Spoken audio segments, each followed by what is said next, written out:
आपको क्या लगता है जिसने हमारे बेटे के साथ ऐसी हरकत करने की कोशिश की है, क्या मैंने उसे ऐसे ही छोड़ दिया होगा? जैसे ही अरमान ने यह कहा, वैसे ही आस्था कंफ्यूजन से उसकी ओर गौर से देखने लगती है। तभी अरमान हल्का सा मुस्कुराया और आस्था के माथे को चूम कर बोला, आराम करो, मैं अभी आता हूँ। इतना कहकर वो चुप हो गया और वहां से बाहर निकल गया। वहीं आस्था अभी तक अरमान की बातों में ही उलझी हुई थी। बार बार उसके कानों में अरमान की वही बातें गूंज रही थी कि मैं अपने बेटे पर हाथ उठाने वालों को इतनी आसानी से थोड़ी कैसे छोड़ सकता हूँ। अरमान का साथ पाकर आस्था का मूड तुरंत ठीक हो गया था, इसलिए वो थोड़ा सा खुश थी। लेकिन अरमान के तो एक नहीं बल्कि काफी सारे दुश्मन थे और वह आम आदमी नहीं था, वह एक डेविल किंग था। पहले आस्था भी अरमान से नफरत किया करती थी, लेकिन जब से उसने डेविल किंग की सॉफ्ट साइड को जाना है, तब से उसे उससे और गहरी मोहब्बत हो गई थी। लेकिन अब तो उसे कुछ अजीब सा लगने लगा था। फिलहाल आस्था ने गहरी सांस ली और अंश को देखा, जो उसे अपनी टिमटिमाती हुई आंखों से एकटक देखे जा रहा था। आस्था ने उसे किस किया और उसे रेडी करके और तुरंत ही फ्रेश होकर नीचे हॉल में जाने लगी। वहीं दूसरी ओर रौनक आहान के साथ मौजूद थी। उसका हाथ आहान के हाथ को थामे हुआ था। आहान ने बदले में उसे कुछ नहीं कहा। रौनक भी शांत थी। रौनक को अच्छी तरह से पता था कि अभी वह उसे कुछ नहीं बताने वाला है। अगर वह बताने पर आएगा तो जल्दी ही सारी बातें उसे कह देगा।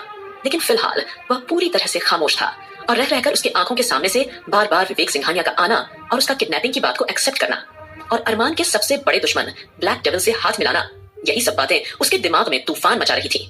उसका दिमाग उसके कंट्रोल में नहीं था, क्योंकि उसमें अजीब अजीब तरह के ख्याल आ रहे थे। अब रौनक आहान का हाथ थामे बैठी हुई थी। इस वक्त भले ही उन दोनों में खामोशी थी, लेकिन दोनों को ही देखकर साफ लग रहा था कि इन दोनों के बीच कितनी अच्छी बॉन्डिंग है। फिलहाल आहान ने रौनक की तरफ देखा और आह भरी, फिर रौनक के गाल को बड़े ही प्यार से छूते हुए कहा, मुझे लगता है कि तुम्हें थोड़ी देर आराम करना चाहिए। तुम्हें इस हालत में स्ट्रेस नहीं लेना चाहिए। डोंट यू वरी, मैं बिल्कुल ठीक हूँ। अब आहान की यह बात सुनकर रौनक हल्का सा मुस्कुराई, फिर बोली, मैं तो आराम कर लूंगी, लेकिन मेरे प्यारे पतिदेव, उससे पहले क्या आप मुझे बताएंगे कि आप इतना परेशान क्यों हैं? हाँ, ऐसा क्या है जो आपको इतना परेशान कर रहा है?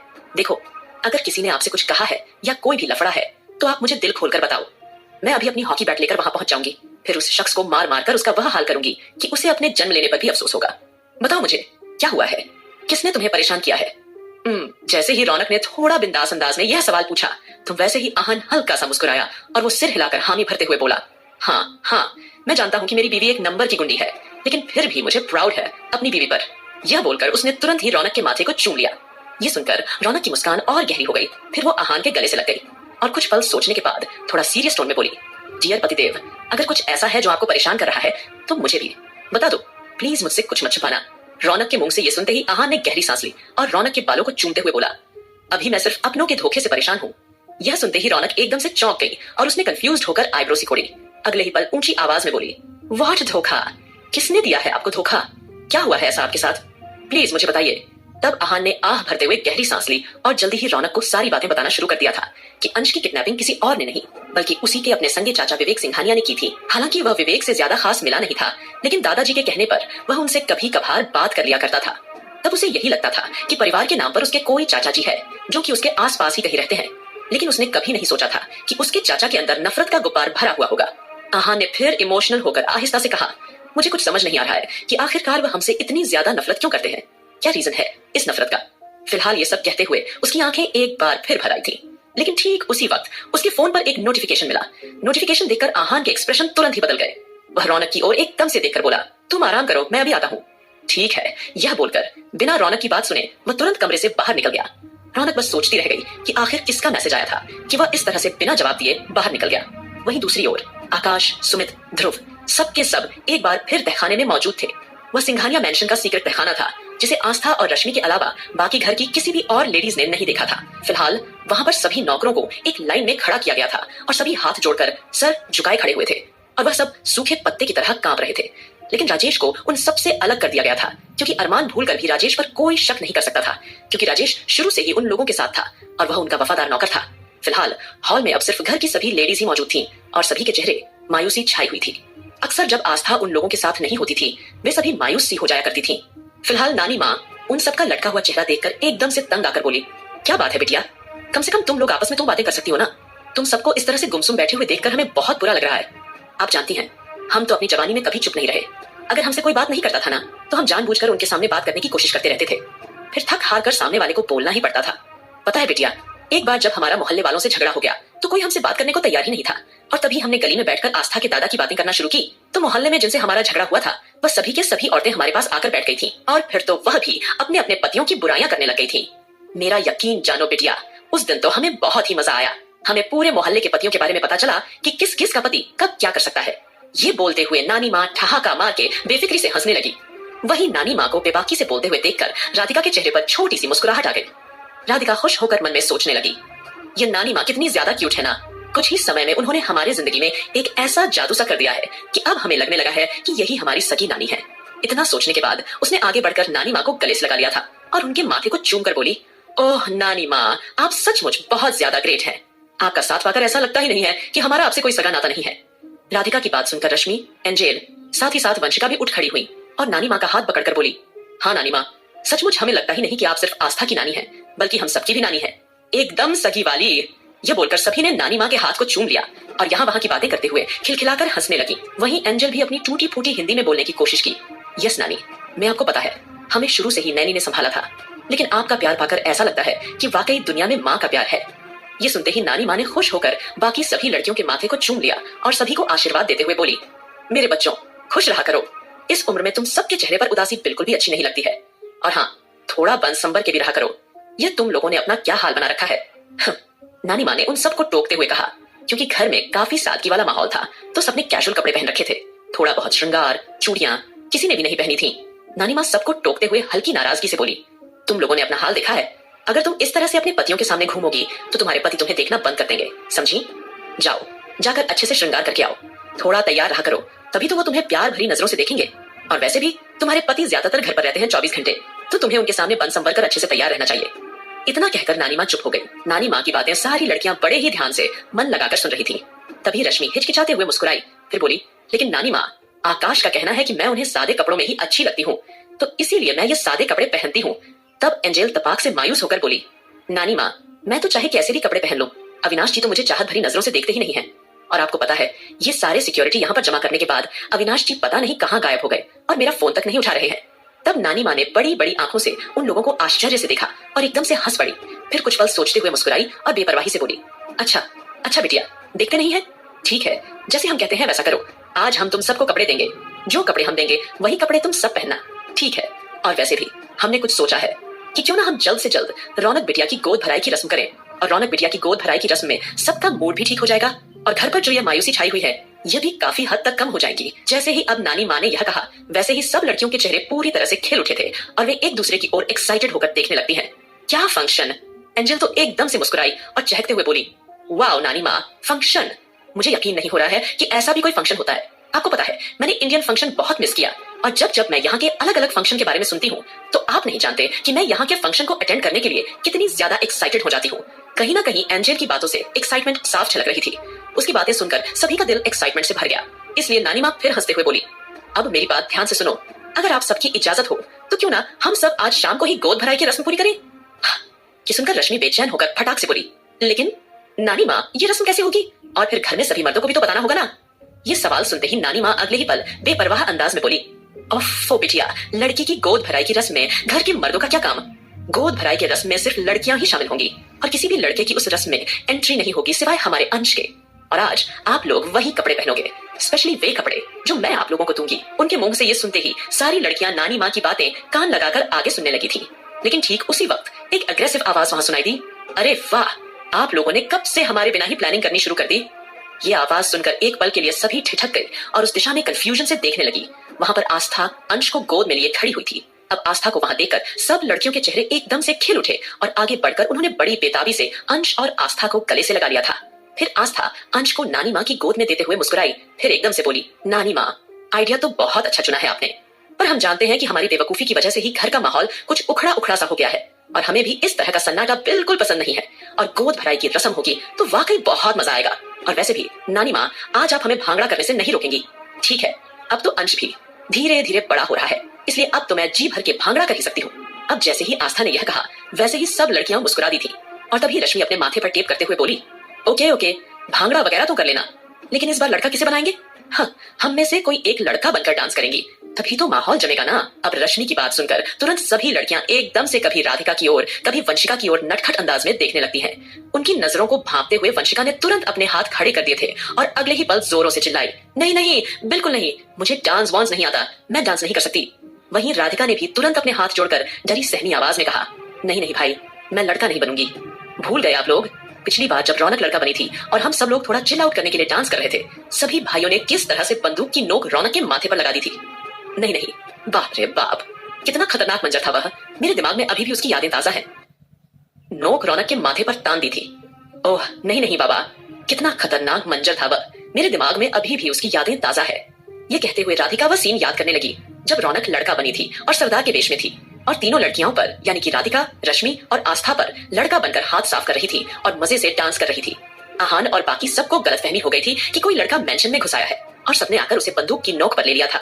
ये किस्सा सुनते ही वंशिका खिलखिलाकर हंस पड़ी और तब वंशिका ने मुस्कुराकर कहा, अगर ऐसी बात है तो इस बार मैं लड़का बनूंगी। और वैसे भी एक बार मैंने एक लड़के का रोल प्ले किया था जब मैं 8th स्टैंडर्ड में थी, तो मुझे एक लड़का बनने का रोल मिला था और कोई मुझे पहचान ही नहीं पाया था कि मैं लड़की हूँ या लड़का। अगर ऐसी बात है तो किसी को पता ही नहीं चलेगा। इस बार लड़का मैं बनी हूँ। ये बोलते हुए जल्दी ही वह लोग आपस में ही कुछ खुसुर फुसुर करने लगे थे, इस बात से बेखबर कि इस वक्त सिंघानिया मेंशन के तहखाने में कितना ज्यादा हल्ला मचा हुआ है। वहीं मेंशन के तहखाने में अरमान सिंघानिया अपने पावरफुल ऑरा के साथ अपनी किंग चेयर पर बैठा हुआ था। उसने बारी बारी से सभी सर्वेंट्स की ओर जानलेवा नजरों से देखा और एक एक शब्द पर जोर देते पूछा, यहाँ जो कोई भी ब्लैक डेविल किंग का आदमी है सामने आ जाओ। इतना कहकर अरमान की नजरें अचानक सख्त हो गई थी। वहां जितने भी नौकर थे अब अरमान को इस तरह खतरनाक अंदाज में अपने सामने देखने के बाद तो उनके होश उड़ चुके थे और सभी थरथरा कर कांप रहे थे। उन्हें तो कुछ समझ ही नहीं आ रहा था कि आखिर यहाँ हो क्या रहा है और सभी एक एक करके हाथ जोड़कर कहने लगे थे, बॉस हमारी कोई गलती नहीं है, हम बेगुनाह हैं, हमने कुछ नहीं किया, हम तो किसी ब्लैक डेविल किंग को जानते भी नहीं है। यह बोलकर सभी बारी बारी से थरथराने लगे थे, लेकिन अरमान उनकी ओर रूखेपन से घूर कर ही देखता रहा। सब लोगों की हालत डर से काफी ज्यादा खराब हो चुकी थी। उस वक्त सिंघानिया मेंशन में कम से कम 24 से 25 नौकर मौजूद थे, क्योंकि परिवार बड़ा हो चुका था और सभी एक साथ परिवार की तरह रहा करते थे। तो काफी सारे नौकर वहां पर अपॉइंट किए गए थे जो कि 24 घंटे सिंघानिया मेंशन में ही रहा करते थे और सब लोगों का काम देखा करते थे। वहीं दूसरी ओर सुमित, आकाश और ध्रुव भी हैरानी से उन सब नौकरों को टकटकी लगाकर देख रहे थे, लेकिन उन्हें अभी तक किसी पर शक नहीं हो रहा था, क्योंकि सभी काफी मामूली से और गरीब परिवारों के लग रहे थे और सब लोगों का बैकग्राउंड भी उन्होंने अच्छी तरह से चेक करवा लिया था। लेकिन उन्हें समझ नहीं आ रहा था कि आखिरकार इस तरह की हरकत कौन कर सकता है। जरूर इनमें से कोई ना कोई था, लेकिन कुछ भी पता नहीं चल पा रहा था। अरमान की आंखों में उस समय भयानक तूफान उमड़ रहा था। उसके दिल में भरा गुस्सा अपने चरम पर पहुंच चुका था और वो आंखें बंद करते हुए चेतावनी भरी आवाज में बोला, मैं सिर्फ आखिरी बार मौका देना चाहता हूँ। अगर उसने खुद को हमारे हवाले नहीं किया और अगर हम लोगों ने उसे खोज निकाला तो उसके परिवार वालों को भी नहीं छोड़ा जाएगा, उसकी लाश भी किसी को नहीं मिलेगी। याद रखना। माहौल में एक अजीब सा तनाव था, जैसे कोई अनकहा सच हवा में तैर रहा हो। सब रोने लगे और गिड़गिड़ाने लगे, मालिक हमारी कोई गलती नहीं है, हमने कुछ नहीं किया, हमने कुछ नहीं किया, हमें कुछ नहीं पता, हम किसी ब्लैक किंग को नहीं जानते। सभी लोगों की गिड़गिड़ाने की आवाजें वहां शोर मचा रही थी। वहीं दूर खड़ा हुआ राजेश बेचैनी से ये सब कुछ देख रहा था। हालांकि डर तो उसे भी लग रहा था, लेकिन कहीं ना कहीं उसे इस बात का सुकून भी था कि सब लोगों ने उस पर यकीन किया। लेकिन पता नहीं क्यों ध्रुव की नजरें बार बार राजेश पर ही ठहर रही थी। राजेश जिस तरह से बार बार इधर उधर देख रहा था, यहाँ वहां अपने हाथों की उंगलियों को मरोड़ रहा था, उसके पैर भी हल्के हल्के कांप रहे थे। बस यही बात ध्रुव को थोड़ी अजीब लग रही थी। उसका राजेश पर संदेह गहराता गया। उसने अगले ही पल कुछ सोचते हुए अरमान के कानों में धीरे से फुसफुसाया। तब अचानक अरमान उठ खड़ा हुआ और अगले ही पल राजेश के पास जाकर एकदम से खड़ा हो गया और फिर शांत नजरों से उसे देखते हुए गहरी आवाज में बोला, राजेश मैं तुम पर किसी तरह का कोई शक नहीं कर रहा हूँ, क्योंकि मैं अच्छी तरह से जानता हूँ कि तुम ऐसी हरकत नहीं कर सकते हो, क्योंकि तुम मेरे खौफ से अच्छी तरह से वाकिफ हो। अरमान सिंघानिया का खौफ ही काफी है लोगों को डराने के लिए। फिलहाल मैं तुमसे ये जानने की कोशिश कर रहा हूँ कि कहीं तुमने तो कोई गलती नहीं की है ना। इतना सुनते ही अचानक ही राजेश की आंखों से फट से आंसू निकल आए और उसे अपने नीचे कुछ गीला गीला सा महसूस होने लगा था, क्योंकि भले ही अरमान ने बड़े ही नॉर्मली तरीके से बात कही हो, लेकिन उसके शब्द ऐसे थे मानो जैसे उसके शरीर की एक एक नस में जाकर थम गए हों। राजेश ने नीचे चेक किया तो देखा कि उसके पेंट के नीचे सुसु हो चुकी है और वो तुरंत अरमान के सामने झुक गया और रोते हुए गिड़गिड़ाया, मेरे परिवार को अगवा किया गया था, इसलिए मेरे पास कोई और रास्ता नहीं था। अब यह सुनते ही अरमान ने अपने हाथों की मुठ्ठियां कसकर बंद कर ली थी। वह सपने में भी नहीं सोच सकता था कि ब्लैक डेविल किंग इस बार उसी के घर के मेंबर को निशाना बनाएगा, क्योंकि राजेश को वह अपने घर का मेंबर मान चुका था, अपने जैसा। ये बात वो बर्दाश्त ही नहीं कर पा रहा था। अरमान ने अचानक एक जोरदार थप्पड़ राजेश के मुंह पर दे मारा और सख्त आवाज में बोला, अगर तुम्हारे परिवार को अगवा किया गया था तो तुम्हें मुझे बताना चाहिए था। तुम अच्छी तरह से जानते हो कि मेरे रहते कोई किसी को अगवा नहीं कर सकता, तो इतनी बड़ी बात तुमने मुझसे क्यों छुपाई। वहीं अरमान ने गहरी नजरों से बाकी सभी नौकरों की ओर सुलगती हुई आंखों से देखा और फिर ध्रुव की ओर देखकर कठोरता से बोला, ध्रुव राजेश को ब्लैकी के हवाले कर दो। इतना कहकर वह वहां से ऊपर जाने लगा, लेकिन यह सुनकर अब राजेश एकदम सूखे पत्ते की तरह कांप गया और अचानक वह रोने की बजाय जोर जोर से हंसने लगा था। अब यह देखकर अरमान, जो कि वहां से उठकर ऊपर की ओर जा रहा था, वो तुरंत ही रुक गया और सवालिया नजरों से राजेश की ओर देखने लगा। वहीं सुमित और आकाश को इस तरह से राजेश का हंसना बिल्कुल पसंद नहीं आया और उन्होंने आगे बढ़कर उसके मुंह पर एक एक थप्पड़ जड़ दिया और उस पर भड़कते हुए बोले, तुम्हें इतनी सालों की वफादारी को खत्म नहीं करनी चाहिए था, तुम्हें हमारे साथ ऐसी धोखेबाजी नहीं करनी चाहिए थी। यह बोलकर सुमित और आकाश ने उसके मुंह पर एक के बाद एक धड़ाधड़ मुक्के जड़ दिए थे। वहीं राजेश पागलों की तरह हंसते हुए अचानक जोर से चिल्लाया, अपने बेटे के अगवा होने की जरा सी बात पर इतना ज्यादा भड़क गए मिस्टर सिंघानिया? लेकिन अभी बहुत कुछ होना बाकी है और याद रखना, आप सबकी सबसे पसंदीदा चीज बहुत जल्दी जाने वाली है। इतना कहकर राजेश चुप हो गया और अरमान की ओर गुस्से से घूरने लगा और अगले ही पल उसने अचानक ही कुछ निकालकर अपने मुंह में रखा और उसकी आंखें एकदम से बंद हो गईं। ये सब इतनी जल्दी हुआ, किसी को एहसास नहीं रहा कि उसे रोके। तभी अरमान ने ध्रुव की ओर एकदम से देखा और उसे कुछ इशारा किया कि राजेश को कुछ नहीं होना चाहिए, इसे संभालो, इसकी मौत नहीं होनी चाहिए, क्योंकि अभी भी राजेश से बहुत कुछ उगलवाना बाकी था। शायद उसके पास ऐसी कोई सीक्रेट इंफॉर्मेशन है जिसका पता लगना बहुत जरूरी था। इसीलिए ध्रुव तुरंत ही उसका इलाज करने के लिए दौड़ पड़ा। वहीं दूसरी ओर आहान अपना सिर झुकाए दादाजी के सामने खड़ा हुआ था, क्योंकि आहान को मैसेज किसी और ने नहीं बल्कि दादाजी ने ही भेजा था। दादाजी ने उसे तुरंत अपने कमरे में आने के लिए कहा था। अब जैसे ही वह वहां आया, दादाजी ने उसे एक तरफ बैठने का इशारा किया। दादाजी ने अगले ही पल जल्दी से एक फोटो एल्बम निकाली और पहला पेज खोलते हुए आहान को दिखाकर बोले, यह देख रहे हो, यह तुम्हारे दादाजी और मैं हूँ। तुम्हारे दादाजी और मैं बचपन के दोस्त हैं। जिस वक्त अरमान की जान को खतरा था, तब भागकर मैं तुम्हारे दादा के पास चला आया था और उस वक्त तुम्हारे दादा ने मेरी बहुत मदद की थी। लेकिन वो खुद अपनी जिंदगी में बहुत ज्यादा परेशान थे। तुम्हारे दादा के दो बेटे थे, एक तेरे पिता और दूसरा तेरा चाचा विवेक। लेकिन तुम्हारे दादा ने अपनी सारी प्रॉपर्टी तुम्हारे और तुम्हारे पिता के नाम कर दी थी और यह बात तुम्हारे चाचा को बिल्कुल भी पसंद नहीं आई और उसने तुम्हारे दादा पर हाथ उठा दिया था। यहाँ तक कि उसने उन्हें जान से मारने की कोशिश की थी। जैसे तैसे मैं तुम्हारे दादा को बचाकर अपने साथ यहाँ मेंशन में ले आया था, क्योंकि तेरे दादाजी ने मेरी बहुत ज्यादा मदद की थी और उनके अंतिम दिनों में मैं उन्हें बिल्कुल भी अकेला नहीं छोड़ना चाहता था। तब उन्होंने मुझसे वादा लिया था कि मैं तुम्हारा ध्यान रखूं और तुम्हारी परवरिश अपने संगे पोते की तरह करूं, क्योंकि उस समय तुम्हारे दादाजी ने कुछ ऐसा देख लिया था जो उनके लिए बड़ा ही दर्दनाक हादसा था। भले ही आज तुम्हारे चाचा जी तुम्हारे सामने मजबूर और अकेले बेसहारा बनकर तुमसे मिलने का दिखावा कर रहे हो, लेकिन यह सच नहीं है। आहान, तुम्हारे चाचा ने ही तुम्हारे माता पिता का खून किया था और बचपन में वो तुम्हें भी प्रॉपर्टी के लिए मार देना चाहते थे। तुम्हारे माता पिता के जाने के बाद जब तुम्हारे दादाजी ने सारी प्रॉपर्टी तुम्हारे नाम की थी, ये जानकर उसके सीने में गुस्सा भड़क उठा था और उसी वक्त उसने तुम्हें मारने की कोशिश की।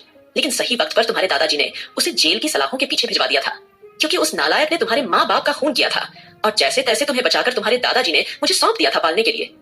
और उस वक्त तुम बहुत छोटे थे बेटा, और ये सारी बातें तुम समझ भी नहीं पाते। कुछ सालों की सजा काटने के बाद तुम्हारे चाचा जी ने एक दिन मुझे फोन किया और जब मैं उसे जेल में मिलने गया तो मैंने देखा कि वहां उसकी हालत बहुत बुरी हो चुकी थी। वो अपने की मुझसे माफी मांगने लगा और मिन्नतें करने लगा कि मैं ये सच तुम्हें कभी न बताऊं कि उसने तुम्हारे माता पिता खून किया है, क्योंकि वो तुम्हारे सामने एक अच्छा चाचा बनना चाहता था। उस समय मुझे भी लगा कि तुमसे तुम्हारा एक लौता रिश्ता नहीं छीनना चाहिए, इसीलिए मैंने भी तुम्हें कोई सच बताना जरूरी नहीं समझा और कभी कभार मैं तुम्हें उससे बात करने की कह दिया करता था। लेकिन मुझे नहीं पता था कि वह हमारे खिलाफ अपने दिल में इतनी नफरत लिए घूम रहा होगा। वह मेरे भरोसे के लायक कभी था ही नहीं। तुम्हारे दादाजी ने उसके व्यवहार के चलते उसे अपनी जायदाद से बेदखल कर दिया था और उसका बदला उसने तुम्हारे माता पिता की जान लेकर लिया। लेकिन अब शायद वह तुम्हारी भी जान लेना चाहता है। मैंने तुम्हें उससे मिलने कभी इसीलिए नहीं जाने दिया क्योंकि मैं कोई रिस्क नहीं लेना चाहता था और तुम्हारी जितनी भी प्रॉपर्टी थी वह मैं बहुत पहले ही तुम्हारे नाम करवा चुका था। और आज जो सिंघानिया एम्पायर है, इसे अरमान ने अपनी मेहनत और बलबूते पर हासिल किया है। हाँ, यह बात सच है कि इसमें जो सिंघानिया नाम शामिल है, यह तुम्हारे दादा से ही हमें विरासत में मिला है, क्योंकि उस वक्त हम अपनी पहचान छुपाकर यहाँ रहना चाहते थे। हम किसी को पता नहीं लगने देना चाहते थे कि असल में हम सिंघानिया नहीं बल्कि सूर्यवंशी हैं। जैसे जैसे सारे पत्ते खुल रहे थे, वैसे वैसे आहान की आंखें हैरानी से बड़ी होती जा रही थीं। ये सब सुनकर आहान बर्फ की तरह वहीं जम गया था। वह सपने में भी नहीं सोच सकता था कि जिस चाचा को वह अपना एक लौता सहारा समझता था, एक लौता सगा रिश्तेदार समझता था, वह इस तरह की नीच हरकत करेगा। पहले उसके चाचा ने उसके माँ बाप की जान ली और आज एक बार फिर उसके प्यारे भतीजे को उससे छीनने की कोशिश की। इतना सब सुनते ही आहान के चेहरे के एक्सप्रेशन एकदम से बदल गए और अगले ही पल उसकी आंखें गुस्से से सुलग उठी। उसने होंठ भींचते हुए कहा, आपने मुझे ये सब पहले क्यों नहीं बताया दादाजी? मैं राक्षस की जान अपने हाथों से ले लेता। उसने मेरे माता पिता का खून किया है, मैं उसे जिंदा नहीं छोड़ूंगा। ये कहते हुए कहीं ना कहीं आहान की आंखें इमोशन से भर आई थीं। तब दादाजी ने बड़े ही प्यार से उसका सिर सहलाते हुए उसे समझाया, उस समय हम तुम्हें ये सारी बातें बताकर तुम्हारे बचपन की मासूमियत नहीं छीनना चाहते थे बेटा, लेकिन आज हमें ये सच इसीलिए बताना पड़ा ताकि तुम्हें यह न लगे कि अरमान ने तुम्हारे साथ कोई नाइंसाफी की है और तुम्हारे चाचा को सजा देकर उसने कुछ गलत काम किया है। उसने कोई गलत काम नहीं किया बेटा, और वैसे भी मैंने पता लगाया है, अरमान ने उसकी जान नहीं ली है। मारिया टाइगर को उसने बस अपने कब्जे में रखने के लिए कहा है ताकि वक्त आने पर अगर उसे एक बार फिर अपनी गलती का एहसास हो तो हम उसे छोड़ सकें। दादाजी के मुंह से यह सुनकर आहान गुस्से से आग बबूला हो उठा और एकदम से चिल्लाया, नहीं, ऐसे इंसान की सजा सिर्फ जेल के सलाखों के पीछे नहीं होनी चाहिए दादाजी।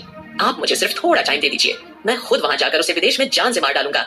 मैं अब यहाँ नहीं रुकूंगा और मैं विदेश जाकर खुद अपने हाथों से उसकी जान लूंगा। जब तक मैं उसकी जान अपने हाथों से नहीं लूंगा तब तक मुझे चैन नहीं मिलेगा। अपने माँ बाप के हत्यारे को भला मैं अपना चाचा कैसे मान सकता हूँ? इतने दिनों से मैं उससे कितने अच्छे तरीके से बातचीत करता रहा, मान सम्मान देता रहा, लेकिन अब यह सब कुछ मुझसे नहीं होगा दादाजी। नहीं होगा मुझसे अब यह सब कुछ मुझसे नहीं होगा दादाजी। नहीं होगा मुझसे ये सब कुछ। तब दादाजी ने आहान को बेहद संजीदगी से समझाया, तुम्हें अपना ध्यान रखना होगा बेटे, फालतू की चीजों के बारे में मत सोचो, और तुम्हारा बड़ा भाई है ना, वह सब संभाल लेगा। तुम जाओ और जाकर रौनक का ख्याल रखो। इस वक्त उसे तुम्हारी ज्यादा जरूरत है। तुम अब पिता बनने वाले हो। इस वक्त तुम्हारे सर पर बहुत सारी जिम्मेदारियां हैं। तुम समझ रहे हो ना मेरी बात? दादाजी की बात सुनकर आहान के चेहरे पर सहमति के भाव थे, इसलिए उसने सिर हिलाकर हामी भरी और बिना कुछ कहे तुरंत कमरे से बाहर निकल गया। उसने कभी सपने में भी नहीं सोचा था कि सच इतना ज्यादा भयंकर होगा और इतना कुछ जाएगा उसकी जिंदगी में। वहीं दूसरी ओर इस वक्त नानी माँ के साथ सारी लड़कियां मौजूद थीं और आस्था भी उनमें शामिल हो गई थी। नानी माँ की गोद में अंश लेटा हुआ था और अपनी मासूम आंखों से सबको खिलखिलाकर देख रहा था, और नानी माँ अपने हाथ हवा में लहराते हुए सबको एक एक तरीका बता रही थी किस तरह से आज फंक्शन की तैयारी होगी, और सारा फंक्शन सिर्फ घर की लेडीज से ही पूरा किया जाएगा और बाहर से कोई मेहमान नहीं आएगा, क्योंकि अंश की किडनैपिंग को लेकर वैसे भी घर में इतना बवाल मच गया था, इसीलिए किसी बाहरी लोगों को बुलाने की इजाजत नहीं थी। एक और बात कि घर के आदमियों को भी कानों कान इस बात के बारे में खबर नहीं लगनी चाहिए। मैं बाद में भाई साहब से बात कर लूंगी और फंक्शन हम यही हॉल में ही धूमधाम से करेंगे, ठीक है? क्योंकि हमें इस फंक्शन के लिए ज्यादा स्पेस चाहिए होगी। तब रौनक ने अचानक कंफ्यूज होकर पूछा, लेकिन नानी माँ, इस तरह से तो सबको पता चल जाएगा और सब आदमी हमें अपने अपने कमरों से भी झांक कर देख सकते हैं, इसलिए आपको फंक्शन किसी अलग कमरे में करना चाहिए ताकि वहां हमें कोई ना देख सके और हमें प्राइवेसी भी मिले और हम धूमधाम से खुलकर फंक्शन एंजॉय करें। रौनक की बात सुनकर सबने सहमति में सिर हिलाया। अगले ही पल नानी माँ ने कंफ्यूज होकर आईब्रो सिकोड़ी कुछ सोचते हुए एकदम से बोली, फिर तो एक ही जगह बची है, वह है आस्था बिटिया का रूम, क्योंकि उसके जितना बड़ा रूम इस पूरे मेंशन में कहीं और नहीं है। हमने देख लिया है हॉल के बाद अगर कोई बड़ी जगह है तो वह आस्था बिटिया का रूम ही है, तो इसीलिए हमें आस्था के कमरे में फंक्शन करना होगा। ये सुनते ही आस्था तपाक से बोली, बिल्कुल सही रहेगा नानी माँ। रही बात अरमान जी की, उनसे तो हम बात कर ही लेंगे, आप उनकी फिक्र मत कीजिए। आस्था की ये बात सुनकर सबका चेहरा अचानक ठिठक गया और सब मुंह बनाते हुए आस्था की तरफ हैरानी से देखने लगे। फिर रौनक एकदम से बोल पड़ी, ओफो आस्था, अरमान भाई को भी पता नहीं लगना चाहिए, वरना तुम तो जानती हो ना कि हमारे पति के कितने ज्यादा बदमाश हैं। वह जरूर हमारे फंक्शन में इंटरफेयर करने की कोशिश करेंगे, इसीलिए हमें गुपचुप तरीके से अपना फंक्शन करना होगा और हमें इस बारे में किसी को नहीं बताना होगा। तब रश्मि कुछ याद करते हुए एकदम से बोली, अरे मैं तो आप लोगों को बताना ही भूल गई। आपको पता है मैंने आकाश जी को फोन पर कहते हुए सुना था कि वह सब लोग आज रात 12 बजे तक अपना काम निपटा लेंगे, तो हमारे पास अच्छा खासा मौका है खुलकर एंजॉय करने, तो इसलिए हम आज शाम को ही फंक्शन रख लेंगे और 12 से पहले ही सेलिब्रेशन खत्म कर देंगे। ठीक है, सबको रश्मि की बात सही लगी, इसीलिए सबने मन बना लिया कि वह अब सबसे पहले आस्था के कमरे को सजाएंगे, फिर नानी माँ के दिए हुए कपड़े पहनकर फंक्शन के लिए रेडी होंगे। जल्द ही रौनक ने ऑनलाइन डेकोरेशन का सामान मंगवा लिया था और डेकोरेशन का सारा सामान लेकर वो सब चुपके चुपके आस्था के कमरे की ओर जाने लगे। वहीं दूसरी ओर अब राजेश का मिनी हॉस्पिटल में इलाज करने के बाद अरमान और बाकी सब एक बार फिर मीटिंग के लिए इकट्ठा हो गए। आहान अब अपनी जिंदगी का सारा सच जान चुका था। इस वक्त उसके अंदर ढेर सारी फीलिंग उमड़ रही थी, उसका मुंह उतरा हुआ था, लेकिन जैसे ही उसने अरमान को देखा वह खुद को रोक नहीं पाया और उसके सीने से जा लिपटा। तब अरमान ने उसके सर पर हाथ फेरा और उसकी पीठ थपथपाते हुए धीरे से आश्वासन दिया, मैं जानता हूं कि तुम्हें तुम्हारी जिंदगी का कड़वा सच पता चल चुका है, लेकिन यह वक्त इस तरह से आंसू बहाने का नहीं है, ठीक है? अरमान की बात समझते हुए आहान ने अपना सर हिलाया और चुपचाप हामी भरी। अरमान ने फिर सबकी देखकर बताया, और वैसे भी मैंने वसुंधरा और वीर को अविनाश के साथ अपने प्राइवेट फार्म हाउस पर भिजवा दिया है, क्योंकि मैं उन लोगों को इस तरह से अपने घर में रखकर किसी तरह का कोई रिस्क नहीं लेना चाहता हूँ। फिलहाल अपने डैड अभिमान जी को मैंने उनकी निगरानी के लिए छोड़ दिया है और उनके साथ सभी बॉडीगार्ड और अविनाश भी वहाँ मौजूद हैं। अरमान ने वापस आने के बाद सबसे पहले यही काम किया था। अभिमान जी को साफ साफ शब्दों में समझा दिया था कि वसुंधरा और वीर का यहाँ आस पास रहना किसी भी तरह से ठीक नहीं रहेगा, इसीलिए अरमान ने सीक्रेटली बिना किसी की नजरों में आए उन्हें दूसरी जगह यानी कि अरमान के ही फार्म हाउस में शिफ्ट करवा दिया था। और अभिमान जी ने अपनी फैमिली की सिक्योरिटी के लिए वसुंधरा और वीर को एक पल के लिए अकेला छोड़ना जरूरी नहीं समझा था। अरमान ने अभिमान जी को बताया कि उन दोनों के होश में आने के बाद वो उन्हें कुछ पैसे वगैरह देकर वहां से रफा दफा कर दें, और अगर उन्हें उन माँ बेटे पर शक हो तो उन्हें तुरंत कैद कर ले।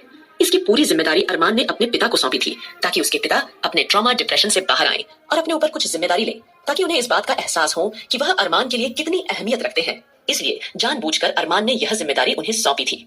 और फिलहाल अविनाश तो वहां उनकी मदद करने के लिए था ही। फिलहाल अब आकाश ने आहान को देखते हुए एकदम शांत आवाज में कहा, मेरी बात ध्यान से सुनो, अंश की किडनैपिंग की वजह से घर की सारी लेडीज काफी ज्यादा प्रभावित हो गई हैं और मैं अपनी बीवी और अपनी बहनों को परेशान नहीं देख सकता। इसीलिए मैं सोच रहा था कि क्यों ना आज शाम हम लोग उन लोगों को थोड़ा सा अच्छा फील कराने के लिए उनके लिए कुछ खास करें। तो इसलिए ध्रुव और आहान, तुम दोनों मिलकर कुछ सोचो, क्योंकि इस मामले में हमारा दिमाग तो काम नहीं करता। जैसे ही आकाश ने यह कहा, सब लोग उसकी ओर सिर हिलाकर सहमति से देखने लगते हैं, क्योंकि अरमान ने उसे इशारा किया था कि घर की लेडीज को खुश करने के लिए उन्हें कुछ करना चाहिए।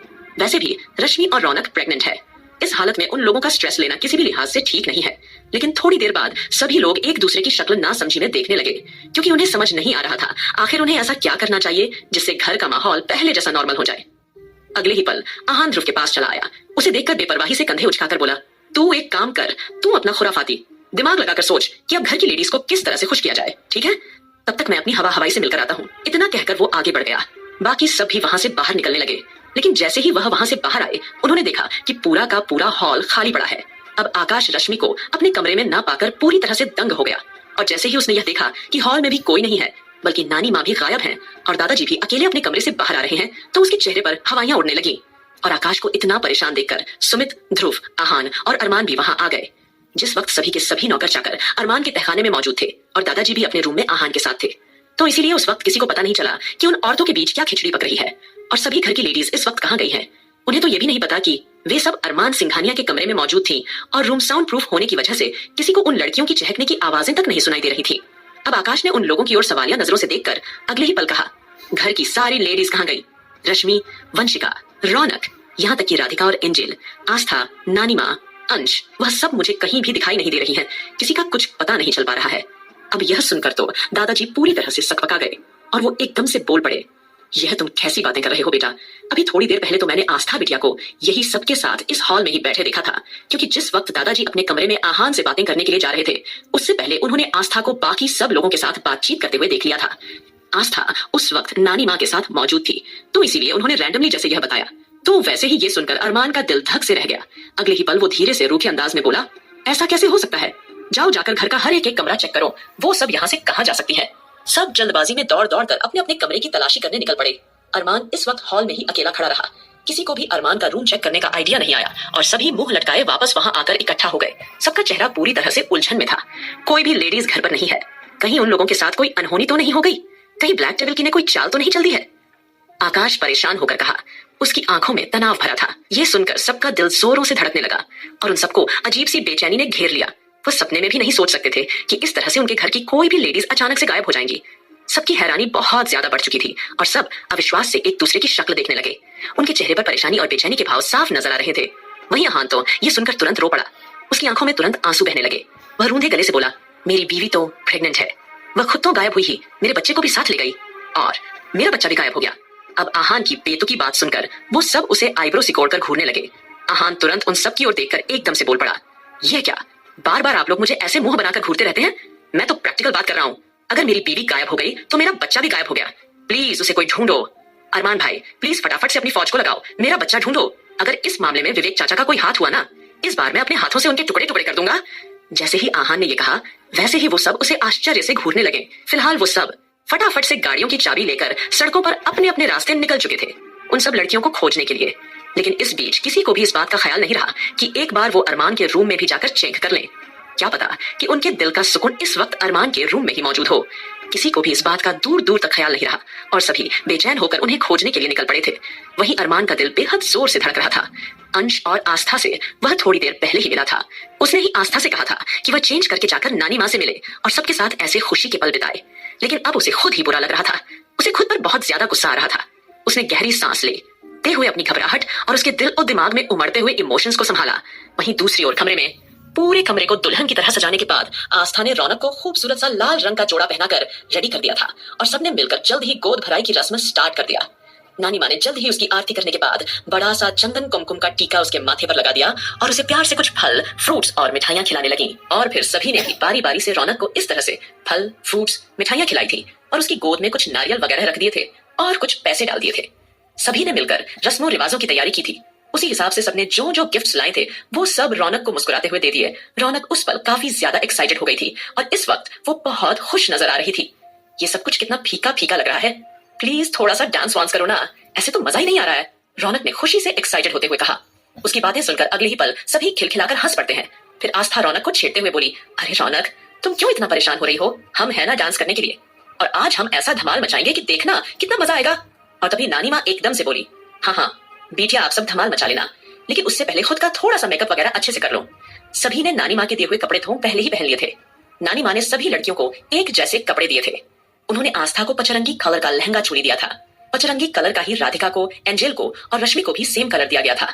लेकिन वंशिका के कपड़े पूरी तरह से अलग थे, क्योंकि इस बार वंशिका को लड़का बनाया गया था। वहां का आलम यह था कि रौनक का दिल कर रहा था कि वह खुद ही उठकर डांस करे। रौनक अचानक से चहकते हुए बोली, नानी माँ प्लीज मुझे भी डांस करने की इजाजत दीजिए ना। इन लोगों को क्या डांस आएगा, इनको तो डांस मैं सिखाती हूँ। और वैसे भी वंशिका तो मेरे जैसा परफॉर्मेंस नहीं कर पाएंगी। आपने देखा था ना मैंने कितनी अच्छी तरीके से अपना परफॉर्मेंस किया था, और कैसे सब लोगों को यकीन भी आ गया था कि मैं एक लड़का ही हूँ। ये सब कुछ बोलते हुए एक बार फिर रौनक को वह सारी बातें याद आ गई। उसकी बातें सुनते ही सभी खिलखिला के हंस पड़े। लड़का बनकर नाच सकती हूँ, तुम देखना मैं कितना धमाकेदार लड़के का बढ़िया परफॉर्मेंस करके दिखाऊंगी, और किसी को मुझ पर शक भी नहीं होगा कि मैं लड़का हूँ लड़की। और वैसे भी आज के गेटअप को अपने हिसाब से डिसाइड करूंगी। कुछ देर बाद वंशिका जल्द ही उनके सामने लड़कों के गेटअप में मौजूद थी, और एक पल को तो वाकई कोई उसे पहचान नहीं पाया था। इस बार वंशिका ने नीले रंग का कुर्ता पहना था और थोड़ी सी बड़ी मूंछें लगाई थी और पगड़ी डाली थी। वह किसी गांव से आए हुए मुंडे जैसी लग रही थी। उसने अपने हाथों पर इस तरह के आर्टिफिशियल बॉडी वाले ग्लव्स पहने थे, जिससे ऐसा दिखाई दे रहा था मानो कि वह वंशिका की ही स्किन हो। उसके नाजुक और दुबले पतले से हाथ उसकी मजबूत ग्लव्स वाले हाथों से ढक चुके थे, और ऐसा लगने लगा था कि वही उसकी बॉडी हो। उसने अपने कुर्ते की बाजू को मोड़ लिया, जिसमें उसकी बॉडी बड़ी फूली फूली दिखाई दे रही थी, और उसमें एकदम लड़के वाला लुक आ गया था। अब यह देखकर तो सभी लड़कियां एकदम से हक्की बक्की रह गई, क्योंकि वंशिका ने बिल्कुल लड़के का जैसा गेटअप ले लिया था, मानो कि वंशिका नहीं बल्कि कोई और लड़का वहां मौजूद हो। वंशिका को देखकर सभी लड़कियां मुस्कुराकर उसे छेड़ते हुए बोली, हाय ये लड़का तो बड़ा हैंडसम मुंडा बनकर आया है, एकदम राजस्थानी स्टाइल में। आस्था की ओर देखकर रौनक ने आंखें मारी और शरारती अंदाज में बोली, उफ ये तो वाकई बड़ा गबरू जवान सा लग रहा है। तो ये सुनकर वंशिका कॉन्फिडेंट होकर मुस्कुराई, फिर एकदम से बोली, अब चलो चलो टाइम वेस्ट नहीं करते, वैसे भी 10 बजे से पहले पहले हमें अपने प्रोग्राम की शुरुआत कर लेनी चाहिए। वैसे मैं तो कहती हूँ कि हमें सबसे पहले डांस परफॉर्मेंस करना चाहिए और खूब मौज मस्ती करनी चाहिए। वैसे भी इस कमरे में तो हम जितनी मर्जी तेज आवाज में डांस कर सकते हैं, डीजे बजा सकते हैं, ढोल बजा सकते हैं, और कोई हमें रोक टोक नहीं कर पाएगा। अब यह बोलते हुए वह पूरी तरह से उछलने लगी थी। तब यह देखकर सभी लड़कियां ठहाके लगाकर हंस पड़ी। अब देर ना करते हुए नानी माँ अपनी ढोलकी लेकर बैठ गई और रश्मि ने म्यूजिक ऑन कर दिया था। हाथ के इशारे से नानी माँ ने रश्मि को ज्यादा उछलने कूदने से मना कर दिया था, क्योंकि वो अभी प्रेगनेंसी तीसरे ही महीने में थी, तो इसलिए उसका ज्यादा किसी भी तरह से उछलना कूदना ठीक नहीं था। अंश को गोद में लेकर उसके कानों में छोटी छोटी रुई डालकर नानी माँ ने उसे सुला दिया था और फिर सबको समझाया, इससे बच्चों के कानों पर कोई इफेक्ट नहीं पड़ेगा और हम ज्यादा तेज म्यूजिक नहीं बजाएंगे ताकि बच्चे पर कोई बुरा असर हो। यह बोलकर नानी माँ ने जल्द ही अंश को एक तरफ लेटा दिया था और फटाफट से उन्होंने अपनी ढोलकी पर हाथ चलाना शुरू किया। सभी लड़कियां पूरी तरह से झूमने लगी थी और जल्द ही वहां पर बैकग्राउंड में एक से बढ़कर एक पार्टी सॉन्ग्स। अभी तो पार्टी शुरू हुई है, आज की रात मजा हुस्न का, खेतों में क्यों नहीं, इस तरह के जो कि फेमस सॉन्ग्स थे वह सब बजने शुरू हो गए। वहीं दूसरी ओर सभी लड़कों पर बेचैनी भरी फीलिंग हावी होने लगी थी। उनके चेहरे पर कंफ्यूजन बढ़ता ही जा रहा था, उनके माथे पर पसीने की बूंदें आ गई थी। दादाजी भी पूरी तरह से हैरान परेशान होकर सिंघानिया मैंशन के बाहर ही यहाँ वहां बेचैनी से घूम रहे थे। वहीं सभी लड़के एकदम परेशान होकर सड़कों पर इधर उधर धक्के खा रहे थे। अपने सोर्स का इस्तेमाल करके उन्होंने सभी जगह पर फोन और मैसेज डाल दिए थे कि उनके घर से लड़कियां गायब हैं। वहीं आकाश की भी रह रहकर हालत खराब हो रही थी। वह सोच रहा था अगर ऐसी सिचुएशन में रश्मि को कुछ हो गया तो मैं कैसे जीऊंगा। कहीं ना कहीं उसका दिल बहुत ज्यादा घबरा रहा था और वो मन ही मन यही सोच रहा था कि एक बार रश्मि उसे मिल जाए तो फिर वह उसे अपनी आंखों के सामने से एक पल के लिए भी कहीं दूर नहीं जाने देगा। इस सोच के उसने हॉस्पिटल में जहां रश्मि काम करती थी और उसके फ्लैट तक जहां भी पॉसिबल था हर जगह रश्मि को तलाशना शुरू कर दिया था, लेकिन उसे रश्मि कहीं नहीं मिली। और परेशान होकर आकाश ने सिक्योरिटी को ध्यान में रखते हुए तुरंत अविनाश को फोन मिलाया और अपनी भड़ास निकालते हुए चिल्लाया, अविनाश तुमने किस तरह के मुस्टंडों को घर पर सिक्योरिटी के लिए रखा है? एक काम भी ढंग के नहीं कर सकते। मैं कब से उनसे पूछे जा रहा हूँ कि घर की लेडीज कहाँ गायब हैं, लेकिन उन्हें तो इस बारे कुछ पता ही नहीं है। आकाश की बात सुनते ही अविनाश के माथे पर बल पड़ गए और वह एकदम से भड़का। ऐसे कैसे हो सकता है? जो सिक्योरिटी मैंने वहां लगाई है उसकी सैलरी इतनी ज्यादा हाई है जिसके बारे में कोई सोच भी नहीं सकता। वह अपना काम बड़ी ही ईमानदारी के साथ करते हैं। मैं अभी घर वापस आ रहा हूँ। वहीं जब वह लोग हर जगह धक्के खाकर वापस से मेंशन आ गए तो इस वक्त उनके चेहरे का रंग एकदम से उड़ हुआ था। वो सभी मुंह लटकाए हॉल में बैठे हुए थे। घर की औरतों के बिना वह घर उन्हें काट खाने के लिए दौड़ रहा था। उनकी आंखों में ढेर सारी भावनाएं उमड़ आई जो आखिर में एक आह बनकर रह गई। उन सबका पूरा दिमाग इस वक्त बस इसी उधेड़-बुन में था कि किस तरह से सब लेडीज को ढूंढा जाए। माहौल में एक अजीब सा तनाव था। वहीं आहान की बेचैनी और ज्यादा बढ़ चुकी थी। एक अजीब सी घबराहट उसके दिल पर हावी होने लगी थी। उसका मुंह रोने जैसा हो गया था और वो दबी हुई आवाज में बोला, ये सब क्या हो रहा है हमारे साथ? इतनी जल्दी घर से सभी लड़कियां कहाँ जा सकती हैं?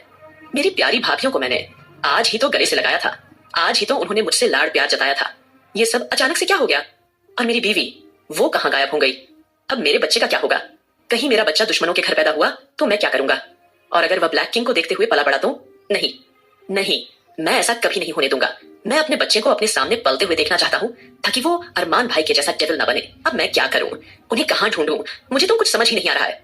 आहान की बेतुकी बातें उन सबको बहुत ज्यादा इरिटेट कर रही थी। सबका का मन तो हुआ कि वो आहान का सर ही फोड़ दे ताकि वो कुछ देर तक खामोश रहे। तभी सुमित का माथा ठनका और वो जोर से भड़का, अबे आहान चुप हो जा यार, बिहेव मैच्योर प्लीज, शांत हो जा, तुझे अब थोड़ा सा बड़ा हो जाना चाहिए। इस तरह बच्चों जैसी शिकायत कब तक करता रहेगा। हालांकि सुमित का लहजा भले ही सख्त था लेकिन उसमें कोई कड़वाहट नहीं थी। सुमित की बात सुनकर आहान ने नाक सिकोड़ते हुए आंसुओं को रोका और फिर एकदम से चिखा, अरे सुमित भाई, आपको नहीं पता इस वक्त मुझ पर क्या बीत रही है। आप नहीं समझते कि मेरी बीवी और बच्चा लापता है। मैं उन दोनों को कहां ढूंढूं, मुझे कुछ समझ नहीं आ रहा। ये बोलते हुए वह फिर रो दिया। हु। वहीं दादाजी अब थोड़ा इमोशनल होते हुए ना समझी में बोले, लेकिन बहन जी तो थोड़ी देर पहले हमसे मिली थी। सब बच्चियां हॉल में बैठी हुई गपशप कर रही थी, फिर एकदम से सब एक साथ कैसे गायब हो सकती हैं? कोई एक तो यहाँ आसपास होती ना। किसी को कुछ भी समझ में नहीं आ रहा था कि कुछ देर पहले आखिर हुआ क्या था। सबने खुद को नॉर्मल दिखाने की कोशिश करते हुए सिर हिलाया। वहीं दूसरी ओर कमरे में सभी लड़कियों ने अलग ही तरह की धूम मचाई हुई थी। सभी लड़कियां खूबसूरती से तैयार हुई थी और सभी एक से बढ़कर एक लग रही थी। नानी माँ ने उन्हें इस तरह का आउटफिट दिया था जिसमें उन्हें ऐसा लग रहा था मानो जैसे वह सारी नई नवेली दुल्हनियां बनी हो। नानी माँ ने थोड़े से गजरे उनके लिए मंगवा लिए थे। सभी ने हंसी खुशी अपने बालों में गजरे लगवाए, बड़ा सा सिंदूर लगाया था, माथे पर कुमकुम लगाया था। उनकी आंखें काजल से सनी हुई थी और होठों पर लिपस्टिक लगी हुई थी। नानी माँ ने एकदम दुल्हन वाला लुक उन सबको दिया था। फिर नानी माँ ने सब लड़कियों को गौर से देखा। सब लड़कियों ने दुल्हन वाले कपड़े पहन रखे थे लेकिन मेकअप काफी हल्का फुल्का सा लगाया था, मानो कि जैसे मेकअप उन्हें खा जाएगा। ये सोचकर अगले ही पल नानी माँ का पारा हाई हो गया और वह उन्हें घूरते हुए जोर से चिल्लाई, तुम सबको पता है जब हम तुम्हारी उम्र के थे ना तब हम रात को भी मेकअप लगाकर सोया करते थे। अरे बिटिया, यही तो उम्र होती है सजने संवरने की और ये सारे श्रृंगार करने की। अब यह सारी चीजें तुम लोग नहीं करोगे तो क्या मैं बुढ़ापे करूंगी? हम इतना कहकर नानी माँ चुप हो गई और सबकी ओर अनमने ढंग से देखने लगी। अब जैसे ही नानी माँ ने बातों ही बातों में अपनी जवानी जिक्र किया, वैसे ही रौनक, आस्था, रश्मि, राधिका, एंजेल और वंशिका ने बारी बारी से एक दूसरे की ओर आंखों ही आंखों में शरारती अंदाज से देखा और फिर अचानक उनके दिमाग में एक जबरदस्त खुराफाती आइडिया आया। बिना देरी किए उन्होंने नानी माँ को एकदम से पकड़कर कुर्सी पर बैठाया और अब वंशिका नानी माँ को फाउंडेशन लगा रही थी, रश्मि पाउडर फैला रही थी, राधिका और एंजेल मिलकर नानी माँ के बाल संवार रही थी। नानी माँ उन्हें टोकती ही रह गई, अरे ये क्या कर रही हो तुम सब? ये क्या हरकत है? कोई हमें देखेगा तो क्या सोचेगा? हाँ छोड़ो हमें। उनकी बात सुनते ही रौनक शायराना अंदाज में बोली, अरे नानी माँ, अभी तो आप जवान हैं, ये कमबख्त कौन है जिसने कहा कि आप बूढ़ी हो गई हैं? अरे मैं तो ये मानती हूँ कि आप में अभी भी 100 जवानों की शक्ति है। इतना बोलकर रौनक ने नानी माँ को एकदम से आंख मार दी थी। उसके शब्द सुनते ही नानी माँ ने रौनक को डांटने के लिए तुरंत ही मुंह खोला, लेकिन नानी माँ के मुंह खोलते ही आस्था ने फटाफट नानी माँ को लिपस्टिक लगा दी थी। अब नानी माँ को एकदम तरीके से तैयार करने के बाद सभी लड़कियों ने नानी माँ को एक्साइटेड होते हुए देखा और जिस तरह से तैयार होने के बाद नानी माँ दोनों हाथों को हवा में लहराते हुए हमेशा उनकी पलाइयां लेती थी, अब सब ने बिल्कुल उसी तरह से एक एक करके बारी बारी से नानी माँ की पलाइयां लेनी शुरू कर दी थी।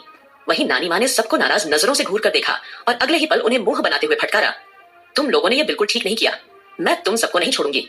एक बार हमारे हाथ में हमारी छड़ी तो आने दो जरा, फिर पीट पीट कर तुम सबका भरता बन दूंगी। उनकी बात सुनते ही रौनक ने मुंह फुलाते हुए नानी माँ की तरफ देखा और बेपरवाह अंदाज में बोली, अगर आप बिना मेकअप लगाए मेरे साथ बैठोगी तो मैं अब गोद भराई की रस्म नहीं करवाऊंगी। रौनक की धमकी सुनकर नानी माँ का मुंह बन गया। अब नानी माँ को वहां मजबूरन बैठना पड़ा।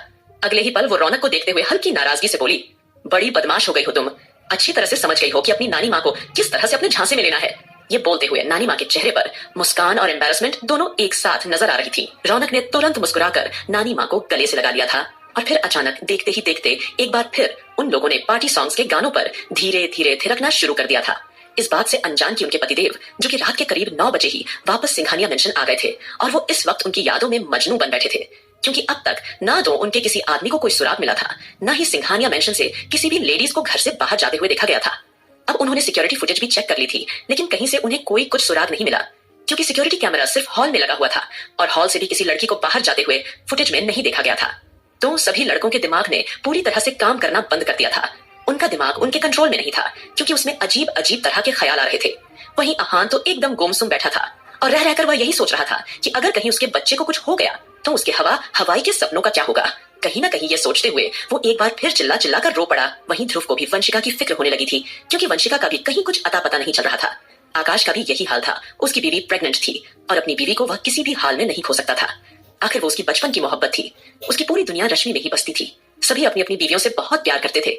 वहीं अरमान, जिसका चेहरा इस वक्त एकदम पूरी तरह से इमोशनलेस था, ऐसा लग रहा था कि जैसे कोई बड़ा तूफान आने से पहले की शांति छाई हो। इस वक्त अरमान बार बार अपने सर पर हाथ रखकर लगातार अपनी आंखों पर टेंशन में हाथ फेर रहा था। वहीं अब अविनाश जैसे तैसे फास्ट ड्राइविंग करते हुए आनंद फानंद में घर आ गया था और घर पहुंचकर अविनाश की नजरें साफ तौर पर ठिठक गई। उसने उन सब लड़कों को फिक्र और बेचैनी से भरे हुए देखा तो वो पूरी तरह से भड़क उठा। यह सब यहाँ क्या हो रहा है? कहाँ है आस्था? और बाकी सब लेडीज कहाँ हैं? मुझे मेरी एंजल कहीं दिखाई नहीं दे रही है और बाकी सब लेडीज क्यों दिखाई नहीं दे रही है? मुझे समझ में नहीं आ रहा कि आप सबके यहाँ होते हुए भी आस्था और बाकी सब लेडीज कहाँ गायब हो सकती है। बोलिए अरमान, मुझे जवाब चाहिए। कहाँ है मेरी बहन? अविनाश की आंखें इस वक्त पूरी तरह से अंगारे बरसा रही थी। वह हर हाल में जानना चाहता था कि आखिर उसकी बहन कहाँ गई है। अविनाश के गहरे शब्दों ने अरमान के चेहरे को सख्त कर दिया और अगले ही पल वो अविनाश को गहरी नजरों से देखने लगा। अविनाश ने तुरंत ही गुस्से से भड़कते हुए सभी सिक्योरिटी गार्ड्स को यानी चौकीदारों को बुलाया।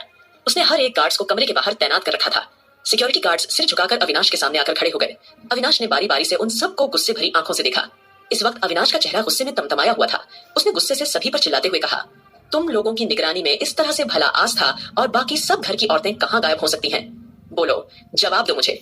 अगर तुम लोगों ने कोई जवाब नहीं दिया तो अविनाश रघुवंशी अभी और इसी वक्त तुम लोगों का काम तमाम कर देगा। अविनाश का चेहरा गुस्से लाल हो गया था।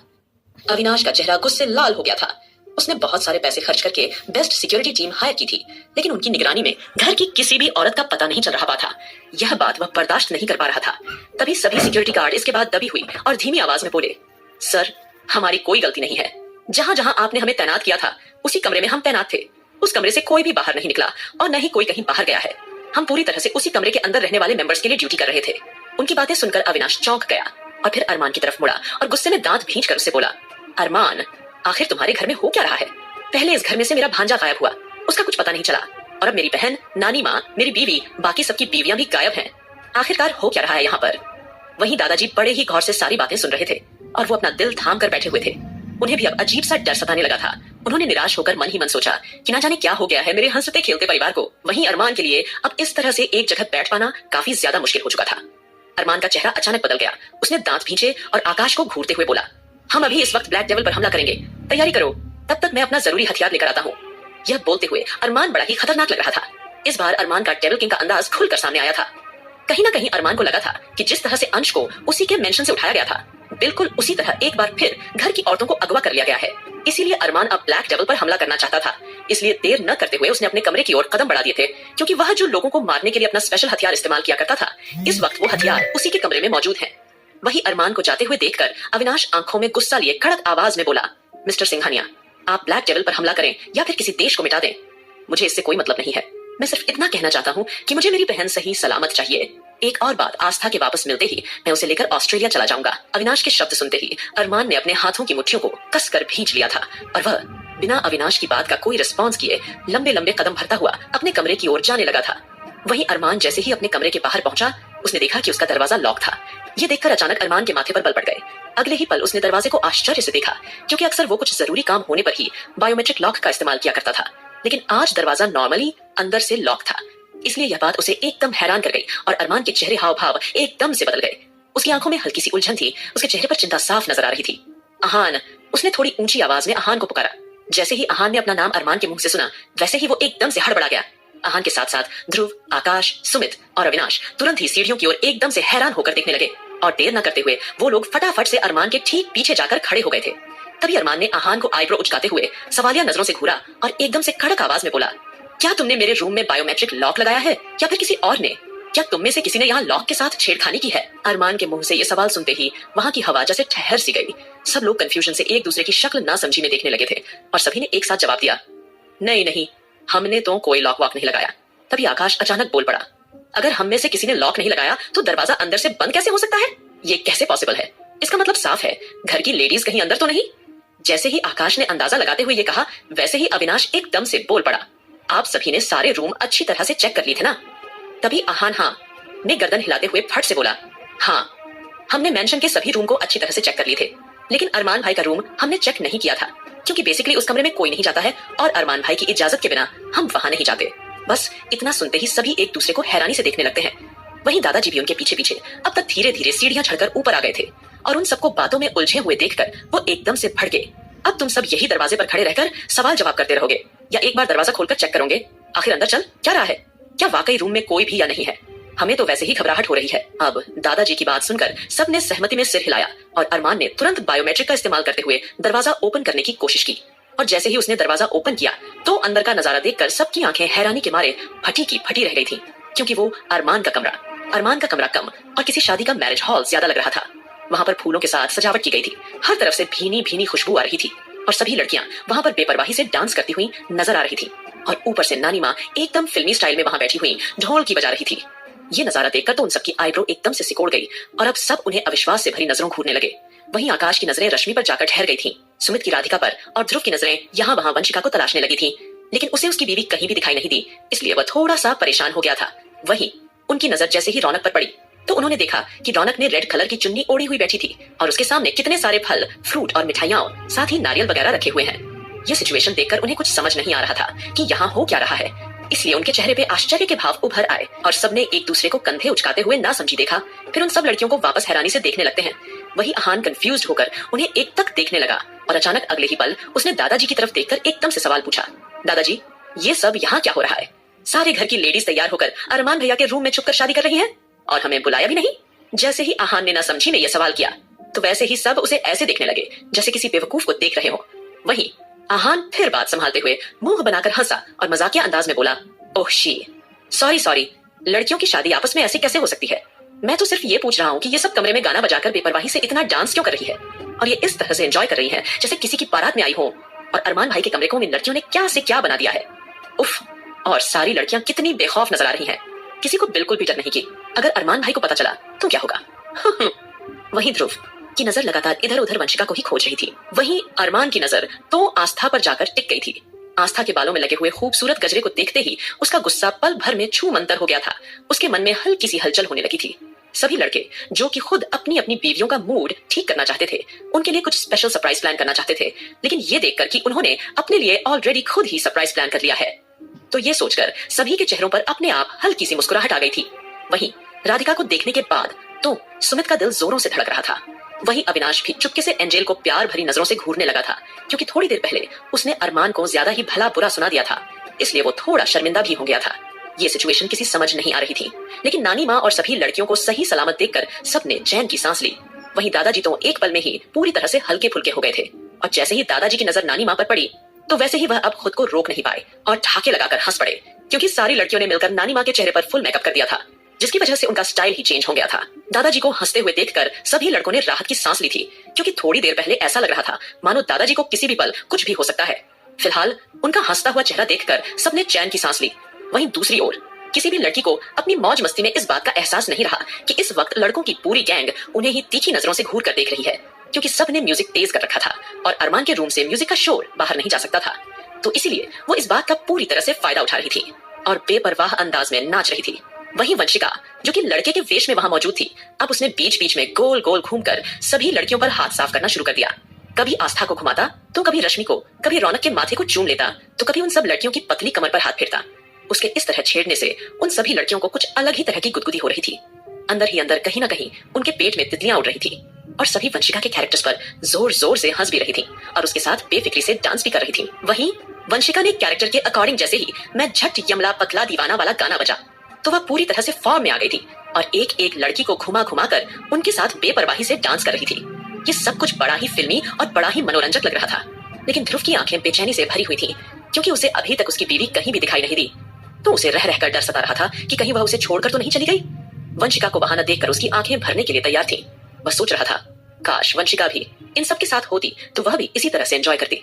उसका दिल इमोशन से भर आया, लेकिन अब वंशिका की जगह एक लड़के को वहां देखकर सभी लड़कों के चेहरे के एक्सप्रेशन और भी ज्यादा बिगड़ गए थे। वहीं आहान ने अपने होंठ भींचे और हाथों की मुट्ठी कसकर बंद कर ली थी और उसने गुस्से में दांत भींच कर कहा, अरमान भाई आज आप मुझे नहीं रोकेंगे, आज तो मैं अपनी जिंदगी का पहला मर्डर करके ही रहूंगा। आपने देखा नहीं ये लड़का किस तरह से मेरी रौनक को किस कर रहा है, आस्था भाभी को छू रहा है, मेरी सारी भाभियों को नचा नचा कर चांस मार रहा है। मैं अब इसे किसी भी कीमत पर जिंदा नहीं छोड़ूंगा। इतना कहकर आहान चुप हो गया और वंशिका की ओर खा जाने वाली नजरों से देखने लगा। आहान का चेहरा जम गया, बेचैनी भरी फीलिंग्स उस पर हावी होने लगी थी। उसने गुस्से में सोचा, हमारे घर आकर भला इस तरह से ये लड़का ऐसे कैसे मेरी भाभियों पर हाथ साफ कर सकता है। लेकिन अचानक सभी को वह इंसिडेंट याद आ गया जब एक बार रौनक लड़के के रूप में सभी लड़कियों के साथ घूम घूम कर डांस कर रही थी, लेकिन वंशिका ने तो पूरा इस तरह से गेटअप लिया था कि उसकी बॉडी लड़कों की तरफ फिट थी कि जैसे कोई लड़का ही वहां मौजूद हो। लेकिन सब लड़के उसे देखकर तमतमाते हुए सोचने लगे, सिंघानिया मेंशन एक से बढ़कर एक स्मार्ट डैशिंग हैंडसम बॉय भरे पड़े हैं, फिर ये सब इस लड़के को कहां से उठा लेकर आई है? अरे घर में आदमियों की कमी है क्या जो इस तरह से उन्होंने बाहर से एक लड़के हायर कर लिया? अब ध्रुव आहान के पास आकर धीरे से फुसफुसाया, यार इनके साथ मेरी वंशिका क्यों नजर नहीं आ रही है? ध्रुव की बात सुनते ही आहान ने ध्रुव की पीठ थपथपाते हुए कहा, हो सकता है वंशिका भाभी किसी काम से बाहर गई हो और तुझे इन्फॉर्म करना भूल गई हो। तू क्यों इतना परेशान हो रहा है यार?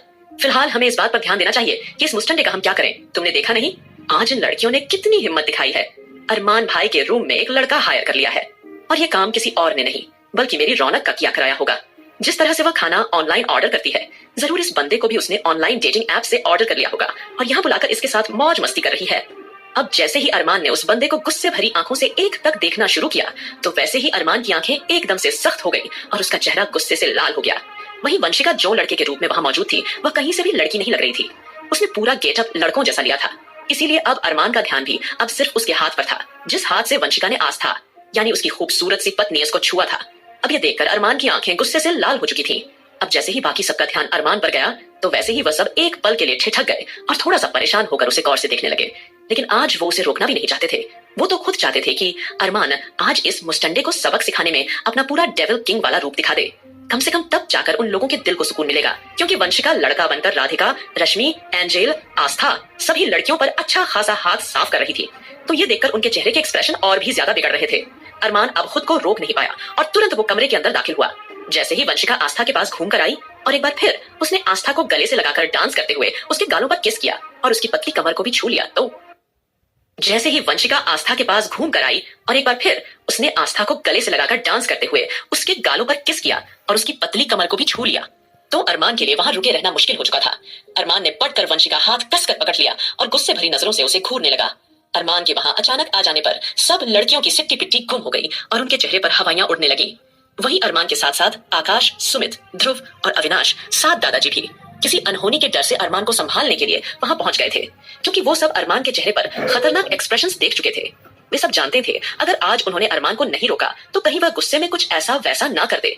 फिलहाल दादाजी को उन सब बच्चों को हंसते खेलते देखकर अच्छा लग रहा था, लेकिन सब लड़कियों को एक अनजान आदमी के साथ इस तरह से मौज मस्ती करते हुए देखकर उनका भी खून खौल उठा था। कहीं ना कहीं दादाजी को भी उन सब पर बहुत गुस्सा आ रहा था और वह सोच रहे थे कि इस बार वाकई में इन बच्चियों ने सारी हदें पार कर दी हैं।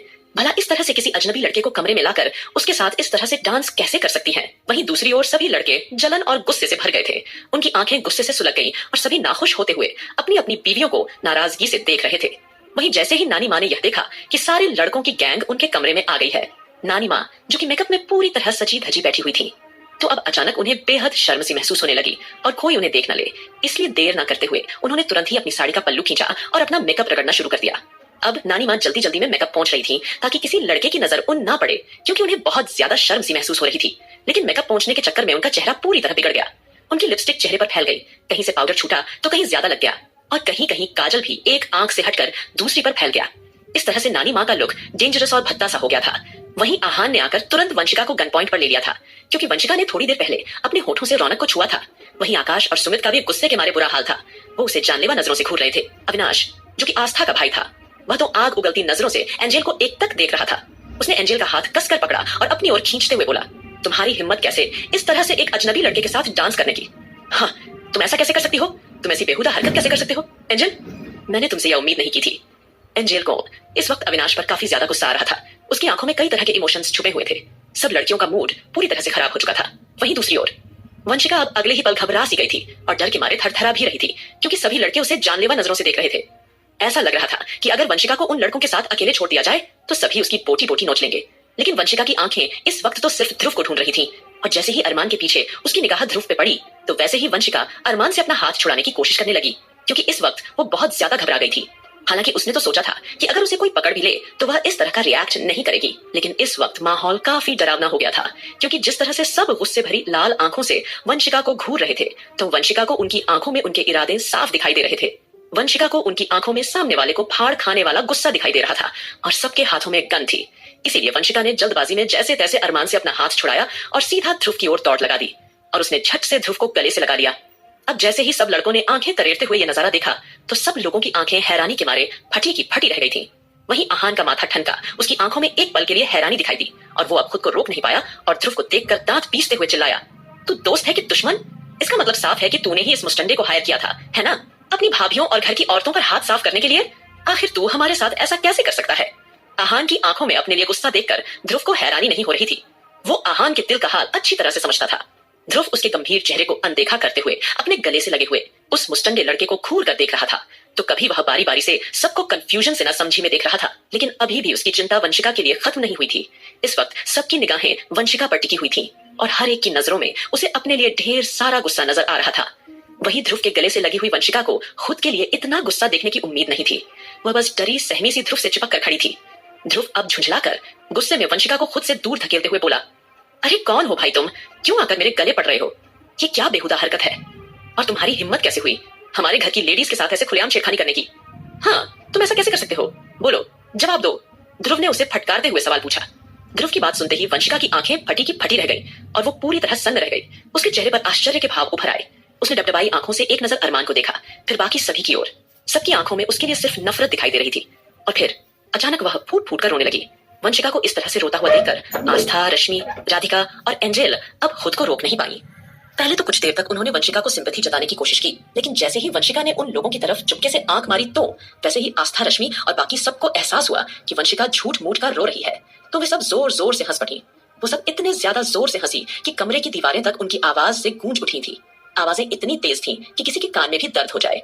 अब उनके लिए ये सिचुएशन इतनी ज्यादा फनी हो चुकी थी कि बाकी की लड़कियां भी खुद को रोक नहीं पाई और फिर वहां ठहाकों की बरसात होने लगी। ये देखकर ध्रुव और बाकी लड़के हैरान थे। उन्होंने मन ही मन नाराज नजरों से उन्हें देखकर सोचा, अरे इन लड़कियों को आखिर हो क्या गया है? ये सब इतनी बेफिक्री से क्यों हंस रही हैं? अब दादाजी ने थोड़ा चौंकते हुए अपनी सख्त आवाज में पूछा, आस्था बिटिया, ये सब हो क्या रहा है? एक तो तुम सब बिना बताए गायब हो जाती हो और जब मिलती हो तो अरमान के कमरे में, वो भी ऐसी हालत में, ऊपर से किसी आवारा लड़कियों के साथ मिलकर तुम सब की सब डांस कर रही हो। ये सब क्या तमाशा लगा रखा यहाँ? हाँ, दादाजी की बात सुनते ही कमरे की हवा जैसे ठहर सी गई। आस्था की हंसी एकदम से थम गई और अब उसका चेहरा सीरियस हो गया। उसे समझ में आ गया कि इस वक्त सिचुएशन गंभीर है और सब मर्द उन्हें लेकर वाकई में परेशान थे। वह धीमे कदमों से अरमान के पास चली आई और उसका हाथ थामा और दबी हुई आवाज में बोली, क्या आप लोग हमें ढूंढ रहे थे? लेकिन क्यों? हम सब तो यहीं पर थे, कहीं नहीं गए थे। तो फिर आपको क्यों लगा कि हम गायब हैं? हाँ, अरमान आईब्रो सिकोड़ते हुए उसकी आंखों में गौर से देख रहा था, जैसे कि वो दुनिया की सबसे बड़ी बेवकूफ लड़की हो। आस्था को उसकी आंखों में अपने लिए गुस्सा और चिंता साफ दिखाई दे रही थी, इसलिए डर के मारे उसने अरमान का हाथ छोड़ दिया और अविनाश की ओर घूमकर देखा। क्या हुआ भैया, आप कुछ परेशान लग रहे हैं? सब ठीक तो है ना? उसने लड़खड़ाती आवाज में पूछा। अविनाश ने उसकी ओर देखा और गहरी सांस लेते हुए अगले ही पल कहा, गौरी, तुम सब कहीं नहीं मिली तो हम सब बहुत ज्यादा घबरा गए थे। हमें लगा कि कोई अनहोनी हो गई है, इसलिए हम पूरे शहर भर में तुम सबको पूरे 3 घंटे तक ढूंढते फिर रहे थे। ये सुनकर वहां सभी लड़कियों के चेहरे का रंग एकदम से उड़ गया। उनकी आंखें हैरानी से फैल गई। वंशिका की भी झूठी रुलाई अब बंद हो गई थी। वो भी धीरे धीरे सभी की ओर आश्चर्य से देखने लगी। अगले ही पल रश्मि जल्दी से आगे आई और सबकी ओर अविश्वास से देखकर शांत स्वर में बोली, हमें बिल्कुल अंदाजा नहीं था कि ऐसा कुछ हो जाएगा। हम सब तो सिर्फ रौनक की गोद भराई कर रहे थे। हमें लगा ये इसका बिल्कुल सही समय है गोद भराई का, और आप सब बहुत बिजी थे किडनैपर को ढूंढने में। मैंने खुद आकाश जी को फोन पर बात करते सुना था कि जिस काम से वो जा रहे हैं वो देर रात तक चलेगा। फिर जब काफी देर तक हमें कोई नहीं दिखा तो हमने सोचा कि हम आज ही फंक्शन कर सकते हैं। हमने फंक्शन हॉल में नहीं किया ताकि किसी को डिस्टर्ब ना हो, और अरमान का कमरा साउंड प्रूफ है, इसलिए हम सब यहीं आ गए। जैसे ही रश्मि ने अपनी बात पूरी की वैसे ही सभी लड़के एक दूसरे का चेहरा अविश्वास भरी नजरों से देखने लगे। उन्हें अब जाकर समझ आया कि रश्मि किस वक्त की बात कर रही थी। उसी समय की जब वे तहखाने में नौकरों की जांच पड़ताल कर रहे थे और यह पता लगाने की कोशिश कर रहे थे कि इस घर में गद्दार कौन है। आहान ने यह सब सुनकर पहले तो गुस्से में अपने हाथ पर चपत दे मारी, लेकिन फिर एकदम हंसते हुए बोला, मेरे हवा हवाई का फंक्शन था और आप लोगों ने मुझे इनवाइट भी नहीं किया। रश्मि दीदी, आप लोग मेरे साथ ऐसा कैसे कर सकती हैं? अरे आप लोगों को कम से कम मुझे इन्फॉर्म तो करना चाहिए था। मैं भी तो हवा हवाई के साथ जुड़ा हुआ हूँ। अरे मैं इसके होने वाले बच्चे का बाप हूँ तो मेरा तो फर्ज बनता है ना इसके हर एक काम में शामिल होना। तभी वहां सबको नानी माँ की आवाज आई सुनाई दी, बिटवा तुम गलत समझ रहे हो, यह फंक्शन सिर्फ लड़कियों का होता है, इसमें लड़कों का कोई काम नहीं होता है। जैसे ही नानी माँ ने अपनी बूढ़ी आवाज में यह कहा, आहान और बाकी सबकी नजरें एकदम से नानी माँ पर जाकर टिकी। सबका मुंह हैरानी के मारे खुला का खुला रह गया और सब एकदम से ठिठक गए। आहान का दिमाग तो भग से उड़ गया और वो नानी माँ को देखकर जोरों से चिल्लाया, भूत भूत, ये लेडी कौन है? और यह तो एकदम नानी माँ का रूप लेकर यहाँ आई है और एकदम नानी माँ जैसी बातें कर रही है। इतना कहकर आहान ने ना आव देखा ना ताव और जल्दी से जाकर ध्रुव के ऊपर चढ़ गया। वहीं ध्रुव का अब सांस लेना भारी हो गया था। ध्रुव की हालत अब काफी ज्यादा खराब होने लगी। वह आहान को अपने ऊपर से उतरने के लिए रिक्वेस्ट करने लगा और जल्द ही उसे जबरदस्ती अपने ऊपर से नीचे उतारकर अगले ही पल उसने गहरी सांस भरते हुए उसकी तरफ देखा और एकदम से तंज कसा, अबे ये भूत तेरी जान लेने वाला है या नहीं? लेकिन तू आज मेरी जान लेकर जरूर रहेगा। एक तो मुझे मेरी बीवी कहीं दिखाई नहीं दे रही है और तू है कि मेरा सांस लेना भारी कर रहा है। मैं वंशिका को लेकर वैसे ही इतना परेशान हूँ और तू मुझे और परेशान कर रहा है। वहां मौजूद सब लड़कियां आश्चर्य से ध्रुव की ओर देखने लगी। तभी वंशिका का ध्यान खुद की ओर गया और उसे अब सारा माजरा समझ में आ गया कि यह सब लोग उसके बारे में क्या सोच रहे हैं और क्या कहने की कोशिश कर रहे हैं। वहीं सब लड़कियां एक दूसरे की शक्ल नटखट अंदाज में देखने लगी। तभी आस्था ने आंखों ही आंखों में वंशिका को कुछ इशारा कर दिया। वंशिका ने उसका इशारा समझते हुए और तुरंत ही ध्रुव की ओर देखकर एकदम से सख्त अंदाज में कहा, और आपको आपकी बीवी मिलेगी भी नहीं, क्योंकि मैं उसे पकड़ कर ले गया हूँ और बहुत जल्द मैं वंशिका से शादी भी करूंगा। उसने डरावनी आवाज बनाकर यह कहा था। अब ध्रुव आंखें गुस्से में एकदम लाल हो गई थीं और ध्रुव ने बिना किसी वार्निंग के वंशिका का गला बेदर्दी से पकड़ लिया। आह, वंशिका चिंकी और ध्रुव उसे धमकाते हुए होंठ खींचकर बोला, अबे तेरी हिम्मत कैसे हुई इस तरह से बोलने की? हाँ, तुम ऐसा कर भी कैसे सकते हो? हम कहाँ है मेरी बीवी वंशिका? बोल, जवाब दे मुझे। तूने जरूर मेरी बीवी के साथ कुछ किया है। अब वह गुस्से से आस्था और बाकी सब लड़कियों की ओर नाराज नजरों देखने लगा और एकदम से उन सब पर भड़का। मुझे समझ नहीं आ रहा है कि ये इंसान हमारे घर में कैसे घुस आया और आप लोगों ने बिना सोचे समझे इसे अरमान भाई के कमरे तक पहुंचा दिया और अब ये मेरी वंशिका को अपने कब्जे में करने की कोशिश कर रहा है। मैं इसके साथ खुद अपने हाथों से निपट लूंगा। इस वक्त ध्रुव का गुस्सा बढ़ता ही जा रहा था। अब जैसे ही ध्रुव ने यह एक्ट किया, सब लोगों के होश एकदम से उड़ गए। अचानक से एक तरफ से रश्मि, राधिका और एंजेल वंशिका की ओर दौड़ पड़ी। उन्होंने उसका हाथ पकड़कर उसे बचाने की कोशिश की। घबराहट में किसी के मुंह से भी यह बात नहीं निकल पाई कि यही वंशिका है। हर कोई बस इतना ही कह रहा था, ओह नहीं ध्रुव, प्लीज मेरी बात तो सुन लीजिए, प्लीज इसे छोड़ दीजिए। ध्रुव प्लीज, ओह नो प्लीज। हर किसी के मुंह से अलग अलग तरह की आवाजें निकल रही थीं, लेकिन कोई भी यह कहने की हिम्मत नहीं कर पाया कि सामने खड़ा मुस्टंडा ही असल में वंशिका है। वंशिका भी धीरे धीरे छटपटा रही थी। आहा आहा आह। ध्रुव की पकड़ अब वंशिका के गले पर और मजबूत हो चुकी थी। इसी घबराहट और जद्दोजहद में वंशिका के गले में बंधा हुआ बॉडी बिल्डर जैसा मस्कुलर ड्रेस, जिसमें उसने 6 पैक एब्स पहन रखे थे, ढीला पड़ गया और वो ध्रुव के हाथ पर गिर पड़ा। जैसे ही यह गिरा, ध्रुव को हल्का सा झटका सा लगा। उसके सामने वंशिका के असली खूबसूरत बाल लहराते हुए नजर आए। ध्रुव एकदम दंग रह गया और उसका दिमाग भग से उड़ गया। ध्रुव कभी उसकी आंखों में देखता, कभी उसके चेहरे को, और फिर वो सब कुछ समझ गया। सामने खड़ी लड़की कोई और नहीं बल्कि उसकी अपनी बीवी वंशिका ही थी और वंशिका अपना गला थामे हुए उसे नाराज नजरों से घूर रही थी। वहीं अब सब लड़के भी हैरान नजरों से वंशिका को ही देखने रहे थे और सभी हक्के बक्के रह गए थे। कोई कुछ बोलने की सिचुएशन में नहीं था। वहीं आहान तो जल्दबाजी में वंशिका के पास चला आया और ये सब देखकर उसकी आंखों में हैरानी की चमक उभरी और उसने एकदम से वंशिका से सवाल किया, वंशिका भाभी, वो आप ही थी जो लड़के के वेश में थी? इंटरेस्टिंग, लेकिन आपने इतनी जल्दी डोले शोले कैसे बना लिए? हाँ, इतने तो मेरे भी नहीं है। मैं तो रोज जिम जाता हूँ, फिर भी मेरी बॉडी ऐसे नहीं बन पाती, और आपने तो एक ही दिन में अरमान भाई से भी ज्यादा मस्कुलर बॉडी बना ली। वंशिका, जो थोड़ी देर पहले ध्रुव के गुस्से से घबराई हुई नजर आ रही थी, अब आहान का सवाल सुनकर वो थोड़ा मुस्कुराई और हिचकिचाते हुए बोली, वो देवच्ची, ये डोले शोले मैंने बनाए नहीं है बल्कि खरीदे हैं। इतना कहकर वंशिका ने अपने दोनों हाथों पर से भारी भरकम बॉडी बिल्डर जैसे नकली बाजू निकाल दिए और फिर एक बार फिर सबके सामने वही पुरानी गोरी मजबूत और मुलायम सी वंशिका खड़ी थी। अब तो दादाजी ये नजारा देखकर एकदम से ठहाका लगाकर हंस दिए थे। वहीं अब नानी माँ भी भागती हुई वॉशरूम की ओर चली गई और वहां जाकर उन्होंने जल्दी से अपना चेहरा अच्छी तरह से साफ किया। फिर सबकी नजरों को अनदेखा करके दादाजी के पास आकर खड़ी हो गई और फिर हिचकिचाते हुए बोली, भाई साहब, इन बच्चों की कोई गलती नहीं है। घर का माहौल काफी ज्यादा उदासी से भरा हुआ था और सारे लड़के भी कहीं ना कहीं अपने अपने काम पर जाने वाले थे। तब रश्मि बिटिया ने हमें बताया कि सब रात को 12 बजे के बाद ही घर आएंगे, तो इसलिए हमें लगा कि लड़कियों को लेकर थोड़ी बहुत रस्में भी पूरी कर ली जाएं और बच्चों को भी थोड़ी मौज मस्ती करने का मौका मिल जाएगा और सबके चेहरे की उदासी कुछ कम हो जाएगी। लेकिन हमें यह नहीं पता था कि इस उदासी को दूर करने के चक्कर में हम आप लोगों को इतना परेशान कर बैठेंगे। नानी की आवाज में चिंता साफ झलक रही थी। नानी माँ की बात सुनकर अब सब लोग एक दूसरे की ओर अविश्वास से देखने लगे थे। जैसे ही नानी माँ ने सहमी हुई आवाज में सारी सिचुएशन समझाई, वैसे ही दादाजी की आईब्रो आपस में सिकुड़ गई। वो तुरंत बोले, ये आप कैसी बातें कर रही हैं बहन जी? गलती आप लोगों की नहीं है, गलती समय की है। यह सब समय का खेल है, लेकिन असल में गलती हम सबसे भी हुई है क्योंकि हम सब ने ही एक दूसरे के लिए गलत समझ लिया था। वहीं अब तक अरमान के कमरे का पूरा कबाड़ा बन चुका था। आस्था ने अरमान की ओर चुपके से देखा। उसने नोटिस किया कि अरमान इस वक्त अपने पूरे कमरे के एक एक कोने को अपनी गहरी नजरों से चेक कर रहा था। आस्था उसके दिल का हाल समझ गई कि उसे इस वक्त बहुत तेज गुस्सा आ रहा है, इसलिए उसने तुरंत अरमान के गुस्से को भांप कर कहा, देखिए अरमान जी, हमें पता है कि इस वक्त आपको अपना रूम बहुत ज्यादा बिगड़ा हुआ लग रहा होगा, लेकिन प्लीज बस हमें 15 मिनट दीजिए। सिर्फ 15 मिनट में हम सब मिलकर सारी साफ सफाई कर देंगे। बस 15 मिनट में हम आपका कमरा पहले जैसा कर देंगे। प्लीज प्लीज थोड़ी देर रुक जाइए। इतना कहने के बाद आस्था चुप हो गई और कुछ पल सोचते हुए उसने मौके का फायदा उठाने के लिए अंश को गोद में उठाया और तुरंत ही अरमान की गोद में थमा दिया, क्योंकि वह अच्छी तरह जानती थी कि अरमान किसी भी पल बम की तरह फट सकता है। तो इससे अच्छा है कि उसे पहले से ही उसके गुस्से को थोड़ा शांत कर लिया जाए। इसीलिए उसने अंश का सहारा लिया और उसे अरमान की गोद में डाल दिया। अब जैसे ही अंश अपने पिता की गोद में आया, वह तुरंत ही मुस्कुरा उठा। अपने बेटे की मिठी सी मुस्कुराहट देखकर अरमान का चेहरा भी एकदम से बदल गया और वो हल्का सा मुस्कुराया। अरमान को मुस्कुराते हुए देखकर कहीं न कहीं सभी ने राहत की सांस ली। ऐसा लगने लगा जैसे कोई बहुत बड़ा तूफान आकर थम गया हो और उन्हें अब सब कुछ पहले की तरह नॉर्मल लगने लगा था। फिर आस्था की मदद करने के बाद धीरे धीरे एक एक कपल्स अपनी अपनी बीवियों को लेकर अलग अलग कमरों में जाने लगे। वहीं रौनक आंखों ही आंखों में आहान को मना रही थी। आहान ने उसे अनदेखा करके मुंह बनाया और नानी माँ की ओर देखकर हल्की नाराजगी जताई। ओफ, वो नानी माँ, ये क्या बात हुई? अगर आपको कोई फंक्शन करना ही था तो मुझे क्यों नहीं बुलाया? अरे, मैं तो इस फंक्शन में 4 चांद लगा देता। आपको पता है कि मैं कितना बेहतरीन डांसर हूँ। मैं जब भी डांस करता हूँ तो लोग मेरे दीवाने हो जाते हैं। तभी ध्रुव ने मौके का फायदा उठाते हुए उसकी चुटकी ली। हाँ, नानी माँ, रियली आपको पता है, इसके डांस से प्रेरित होकर कोई आए ना आए, लेकिन गली के कुत्ते जरूर इकट्ठा हो जाते हैं। जैसे ही ध्रुव ने यह कहा तो वैसे ही ये सुनकर सभी ठहाका लगाकर हंस पड़े। अगले ही पल आहान ने मुंह फुलाते हुए बेमन से ध्रुव देखा और मुंह बनाते हुए उसे आंखों ही आंखों में धमकाने लगा।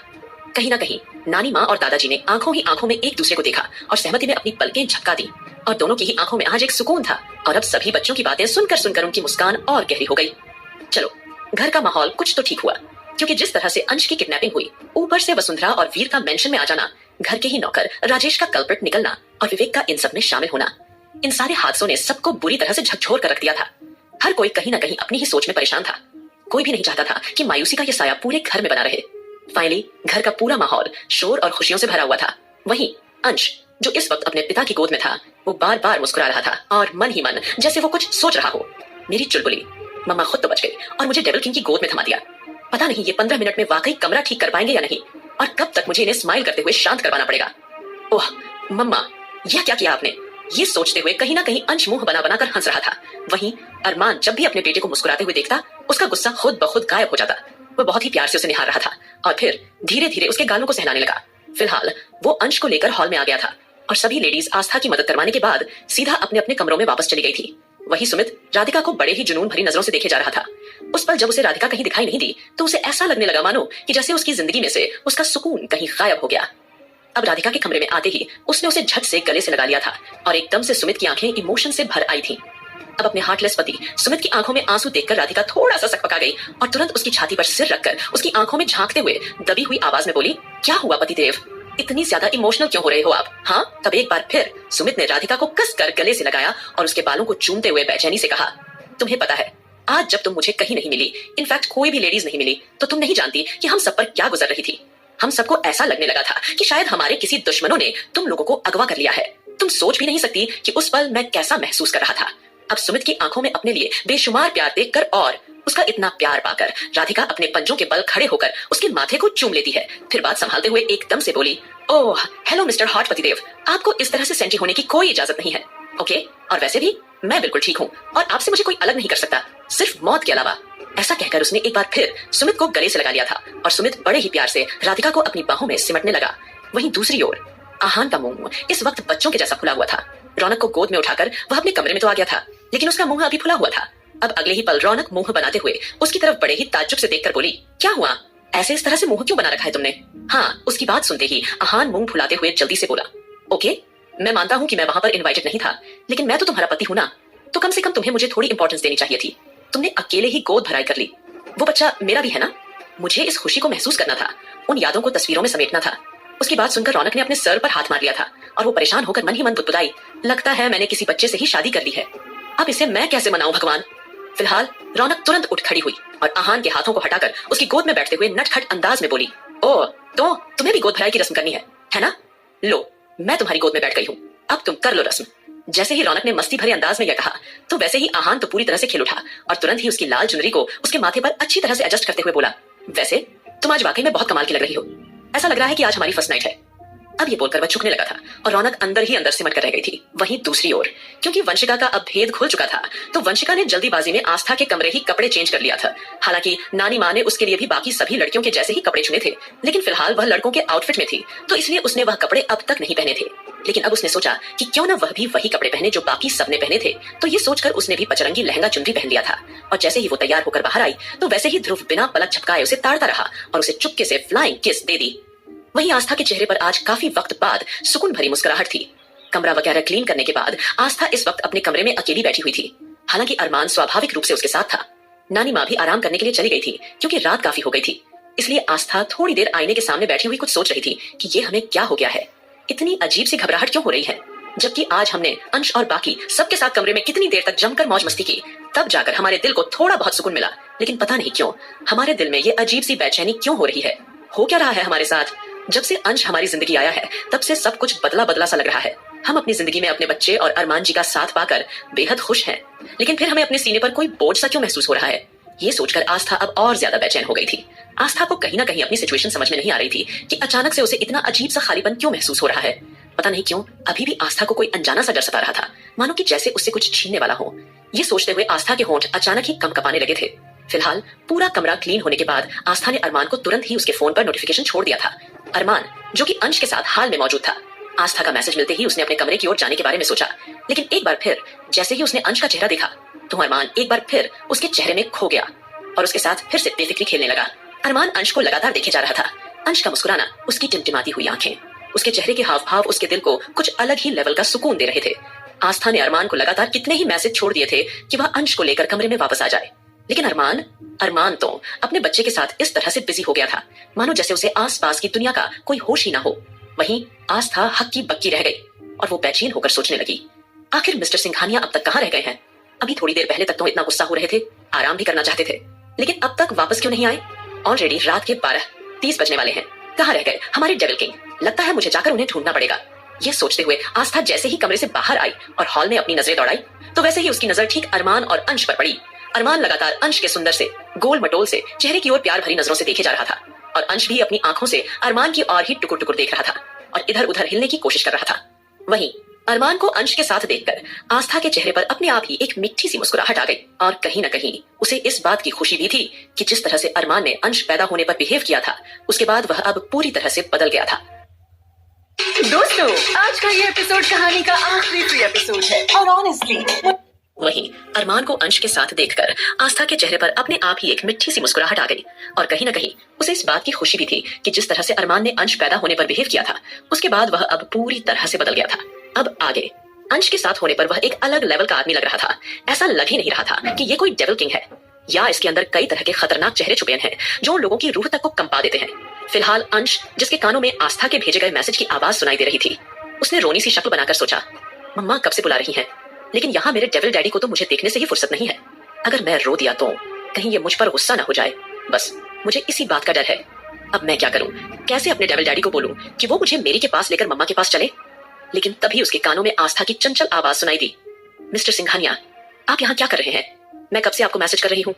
वो मैसेज मैंने अंश को वापस लाने के लिए भेजे थे। इतना सुनते ही अरमान अलर्ट होकर चौंक गया और आस्था को नाखुश होकर देखने लगा। वहीं अंश ने राहत की सांस ली, चलो कम से कम मेरी मामा तो मुझे लेने आ गई, वरना ये डेविल डैडी तो मुझे पूरी रात यूं ही घूरते रहते।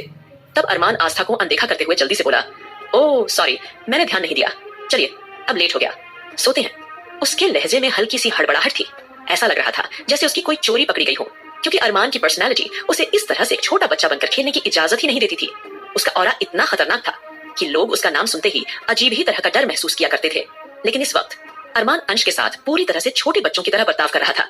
अगर उसका बस चलता तो वो पूरी रात अंश को इसी तरह से निहारते हुए बिता देता। फिलहाल आस्था मुस्कुराते हुए आगे बढ़ी और उसने अंश को अपनी गोद में ले लिया और अरमान बेमन से उसे ही देखता रह गया। उसे ऐसा लगा रहा था जैसे किसी ने उसके दिल का टुकड़ा उससे छीन लिया हो। लेकिन फिलहाल अंश को गोद में लेने वाला कोई और नहीं बल्कि उसी का दिल, उसी की मोहब्बत थी, यानी आस्था। तो अरमान मुस्कुरा कर रह गया और जल्दी ही अंश और आस्था के साथ अपने रूम में आ गया था। अब आस्था ने जल्दी से अंश के कपड़े चेंज किए और खुद भी जैसे अपने कपड़े चेंज करने के लिए जाने लगी, अरमान ने तुरंत उसका हाथ पकड़कर उसे रोक दिया। अब आस्था खुद को संभालते हुए नासमझी में अरमान की तरफ देखने लगी और शांत आवाज में बोली, अगर मैं इन कपड़ों में सोऊंगी तो अंश को प्रॉब्लम हो सकती है, तो आप मुझे क्यों रोक रहे हैं? तब अरमान आस्था को मदहोशी भरी नजरों से देखकर अपने करीब खींचते हुए बोला, आई नो आपको कपड़े चेंज करने की कुछ ज्यादा ही जल्दी है, लेकिन आपने इतने अच्छे कपड़े मेरे लिए ही तो पहने हैं ना, राइट? तो थोड़ी देर तो मुझे जी भर के देखने दो। अरमान की बातें सुनते ही आस्था के गाल टमाटर जैसे लाल होने लगे, लेकिन जैसे तैसे आस्था ने अपने हाथों को उससे छुड़ाते हुए तिरछी नजर से इशारा किया, बच्चा देख रहा है, कुछ तो शर्म कीजिए। वहीं अंश अपनी आंखें बंद करते हुए बुदबुदाया, सॉरी डेविल डैडी मम्मा, लगे रहो, मैं कुछ नहीं देख रहा हूँ। फिलहाल अरमान ने आस्था का हाथ छोड़ दिया था और मुस्कुराकर एक बार फिर अंश के पास आ गया। आस्था जैसे ही फटाफट से कपड़े चेंज करके वापस आई, वैसे ही उसने देखा कि एक बार फिर अंश अरमान की गोद में था। ये देखकर आस्था को फिर से हल्की सी जलन महसूस हुई और वो मुंह फुलाते हुए जल्दी से बोली, यह क्या? जब भी आपको मौका मिलता है आप अंश को गोद में लेकर बैठ जाते हैं। आप ऐसा कैसे कर सकते हैं? क्या आप नहीं जानते कि मैं अंश की मम्मा हूँ? और वैसे भी इतने छोटे बच्चे को माँ की जरूरत होती है और इसे भी अपनी मम्मा जरूरत है ना बेबी? आप हटिए, मैं इसे संभालती हूँ। यह बोलकर आस्था ने एक बार फिर अरमान से अंश को गोद में ले लिया था। वहीं अरमान को एक बार फिर अच्छा नहीं लगा। उसे ऐसा लग रहा था मानो अंश पर पूरा अधिकार सिर्फ उसका है, लेकिन उसके बच्चे को लेने वाली आस्था थी, तो वह कुछ नहीं कह पाया। जल्द ही आस्था ने अंश को अपनी लेफ्ट साइड में ले जा दिया था और बड़े प्यार से उसका हाथ थाम कर उसे चूमने लगी थी। वहीं अरमान बार बार उठकर अंश को झांक कर देखता और फिर आकर लेट जाता, लेकिन उसका शरीर पूरी तरह बेचैनी से भर गया था। अचानक वो उठकर बैठ गया क्योंकि यह सब कुछ उससे बर्दाश्त नहीं हो रहा था। वह आस्था को घूरते हुए कड़क आवाज में बोला, आस्था, आखिर आप करना क्या चाह रही हैं? आप उसको मेरे पास भी तो लिटा सकती हैं ना। मैं अपने बच्चे के साथ सोना चाहता हूँ। उसकी बात सुनकर आस्था की आंखें बड़ी बड़ी हो गई। उसने अपनी आईब्रो उचकाई और नाखुश होते हुए उससे पूछा, ये आप क्या कह रहे हैं? अंश मेरे बिना कैसे सोएगा?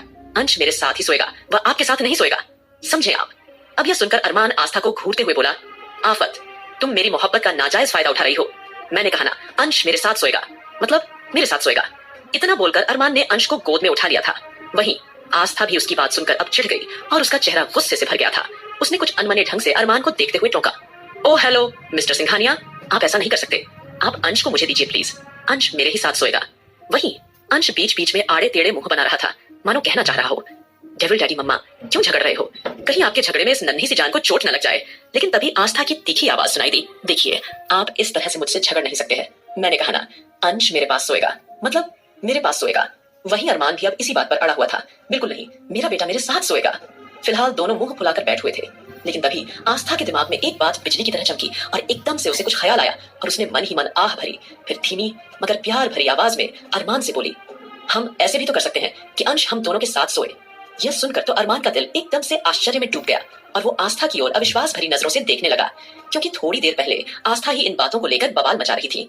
तभी उसे फिर से आस्था की आवाज सुनाई दी, यह हम क्या कर रहे हैं? हम बच्चों की तरह क्यों लड़ झगड़ रहे हैं? अरे, हम इस तरह से लड़ झगड़ नहीं सकते, क्योंकि अब हम मम्मी डैडी बन गए हैं। अब हमें मैच्योर होना होगा। अगर हमें अच्छे माता पिता बनकर एक बच्चे को पालना है तो हमें इस तरह से झगड़ने का कोई हक नहीं, और अगर हम इसी तरह से झगड़ेंगे तो हमारे बच्चे पर इसका गलत असर पड़ेगा, है ना? अब आस्था की बात सुनकर अरमान को हैरानी होने लगी और उसने मन ही मन सोचा कि वो खुद थोड़ी देर पहले किस तरह का बर्ताव कर रहा था। अंश को लेकर आस्था के साथ बच्चों की तरह झगड़ रहा था। आखिरकार अरमान ऐसा कैसे कर सकता है? वह अरमान सिंघानिया ऑफ डेविल किंग है, उसे इस तरह से अनमैच्योर बिहेव करने का कोई हक नहीं। ये याद आते ही अरमान ने एकदम से अपने सर पर हाथ मार लिया था। एक पल को उसे ऐसा लगा मानो जैसे आहान की आत्मा उसके अंदर घुस गई हो और वह बच्चों जैसा बिहेव कर बैठा। फिलहाल अरमान ने केवल सिर झुकाकर आस्था की ओर देखा और जाकर चुपचाप बेड पर लेट गया। तब आस्था भी अरमान के मन की बात समझ गई और वह तुरंत ही अंश को लेकर खुद उसके बिल्कुल बराबर में अरमान के पास लेट गई। इस वक्त अंश दोनों के बीच में लेटा हुआ था। वहीं अंश के चेहरे को देखकर साफ पता चल रहा था, मानो जैसे वह कहना चाह रहा हो, या मैं आज मम्मी डैडी दोनों के साथ सोऊंगा। फिलहाल अरमान मुस्कुराते हुए अंश के सिर पर हाथ फेरने लगा था। वहीं आस्था भी बड़े प्यार से अरमान और अंश दोनों को एक तक से देखने लगी। फिर थोड़ी देर बाद बारी बारी से उनके माथे पर किस करके सोने की कोशिश करने लगती है। अब अंश तो पूरी तरह से अरमान के पास लेट गया था, लेकिन अब अरमान को आस्था की कमी महसूस होने लगी थी। उसे शुरू से ही आस्था को अपने आप से चिपकाकर सुलाने की आदत थी। अब थोड़ी देर पहले भले ही वो अंश को अपने पास सुलाने की जिद कर रहा था, लेकिन वो आस्था से दूर भी नहीं सो सकता था। अब एक बार फिर अरमान बेचैन होकर उठकर बैठ गया, लेकिन अब तक आस्था सो चुकी थी क्योंकि वो बहुत थकी हुई थी। ऊपर से उसने फंक्शन में काफी डांस वगैरह भी किया था, तो इसलिए वह थककर सो गई थी। लेकिन अरमान की आंखों में नींद का एक कतरा भी नहीं था, इसलिए वह उठकर बैठा और फिर जाकर आस्था के बराबर में लेट गया और उसे थोड़ा सा खिसक कर उसे अपने सीने से लगा लिया। आस्था तो कब की गहरी नींद में सो गई थी, लेकिन अब आस्था को सीने से लगाने के बाद अरमान को अंश का भी साथ चाहिए था। अब तो वह पूरी तरह से चिढ़ चुका था, लेकिन फिलहाल आस्था को सीने से लगाकर उसे एक अलग ही लेवल का सुकून मिल रहा था और आस्था की खुशबू को महसूस करते हुए उसने आह भरी और दिल ही दिल में सोचने लगा, मेरा असली सुकून तो सिर्फ और सिर्फ आस्था है। मैं जानता हूं कि मैं अपने बेटे को लेकर कुछ ज्यादा ही पॉजिटिव हो रहा हूं, लेकिन अगर मेरा सुकून कहीं है तो सिर्फ और सिर्फ आस्था में है। यह सोचते हुए उसने कसकर आस्था को अपनी बाहों में भर लिया था और अरमान का साथ पाकर आस्था मुस्कुराते हुए गहरी नींद में सो गई थी। आस्था के सोते हैं अरमान ने उसके माथे को चूम लिया था और बड़े ही प्यार से उसके बालों में अपनी उंगलियां लहराने लगा था। अचानक कुछ सोचते हुए उसका चेहरा एकदम ही डार्क हो गया। वहीं दूसरी ओर नाइजीरिया में एक बड़े से शानदार विला के सामने कितने सारे गार्ड खड़े हुए थे। एकदम व्हाइट रंग के कोट ब्लेजर पहने हुए, ब्लैक टाई और शानदार पर्सनालिटी वाला एक आदमी वहां से निकलकर बाहर आ रहा था। इस वक्त उसके चेहरे पर किसी तरह के कोई एक्सप्रेशन नहीं थे। जल्दी ही उसके असिस्टेंट रॉकी ने उसे कहा, बॉस, उन्हें होश आ गया है। अब यह सुनकर उस आदमी के चेहरे के एक्सप्रेशन बहुत ही ज्यादा डार्क हो गए। वह तुरंत ही हॉस्पिटल की ओर रवाना हो चुका था और जैसे ही हॉस्पिटल में गया उसने देखा कि हॉस्पिटल की एक बेड पर एक अधेड़ उम्र का व्यक्ति लेटा हुआ था। उस व्यक्ति को देखकर सफेद कोट पहने हुए आदमी के एक्सप्रेशन पूरी तरह से बिगड़ने लगे थे। वह दांत पीसते हुए थोड़ा आगे बढ़ा और जल्दी ही उस अधेड़ उम्र के व्यक्ति के पास जाकर उसका हाथ थामकर अपना महंगा गॉगल ठीक करते हुए लाल आंखों से उसकी ओर घूरते हुए बोला, गुरुजी, बहुत जल्द मैं आपके साथ हुए जुल्मों का हिसाब लूंगा। उस शख्स को होश आ गया था, लेकिन वह पूरी तरह से बोल नहीं पा रहा था। वह केवल सबकी बातें सुन सकता था। उस व्यक्ति की आंखों में एक अजीब सी शैतानियत झलक रही थी। वही सफेद कोट पहने नौजवान उस अधेड़ व्यक्ति का हाथ थामकर बोला, जिसने आपकी दुनिया उजाड़ी है, बहुत जल्द मैं उसे पूरी तरह से बर्बाद कर दूंगा। आपने देख लिया ना उसे ज्यादा प्यार करने का नतीजा। बचपन से लेकर आज तक आपने उसे मुझसे आगे रखा, मुझसे ज्यादा प्यार किया, मुझसे ज्यादा ध्यान दिया, लेकिन देखा आपने उसने आपके साथ क्या किया। यह बोलते हुए उस सफेद कोट वाले व्यक्ति की आंखें पूरी तरह से सर्द हो गई थी, लेकिन वहीं उस अधेड़ व्यक्ति की आंखें एकदम लाल होने लगी थीं। ऐसा लग रहा था जैसे वह अभी और इसी वक्त बोलने की कोशिश कर रहा है, लेकिन उसकी जुबान उसका साथ नहीं दे रही थी। तभी वह सफेद कोट वाला व्यक्ति तिरछी मुस्कान के साथ बोला, इस तरह से चुप रहने से कोई फायदा नहीं होने वाला है गुरुजी।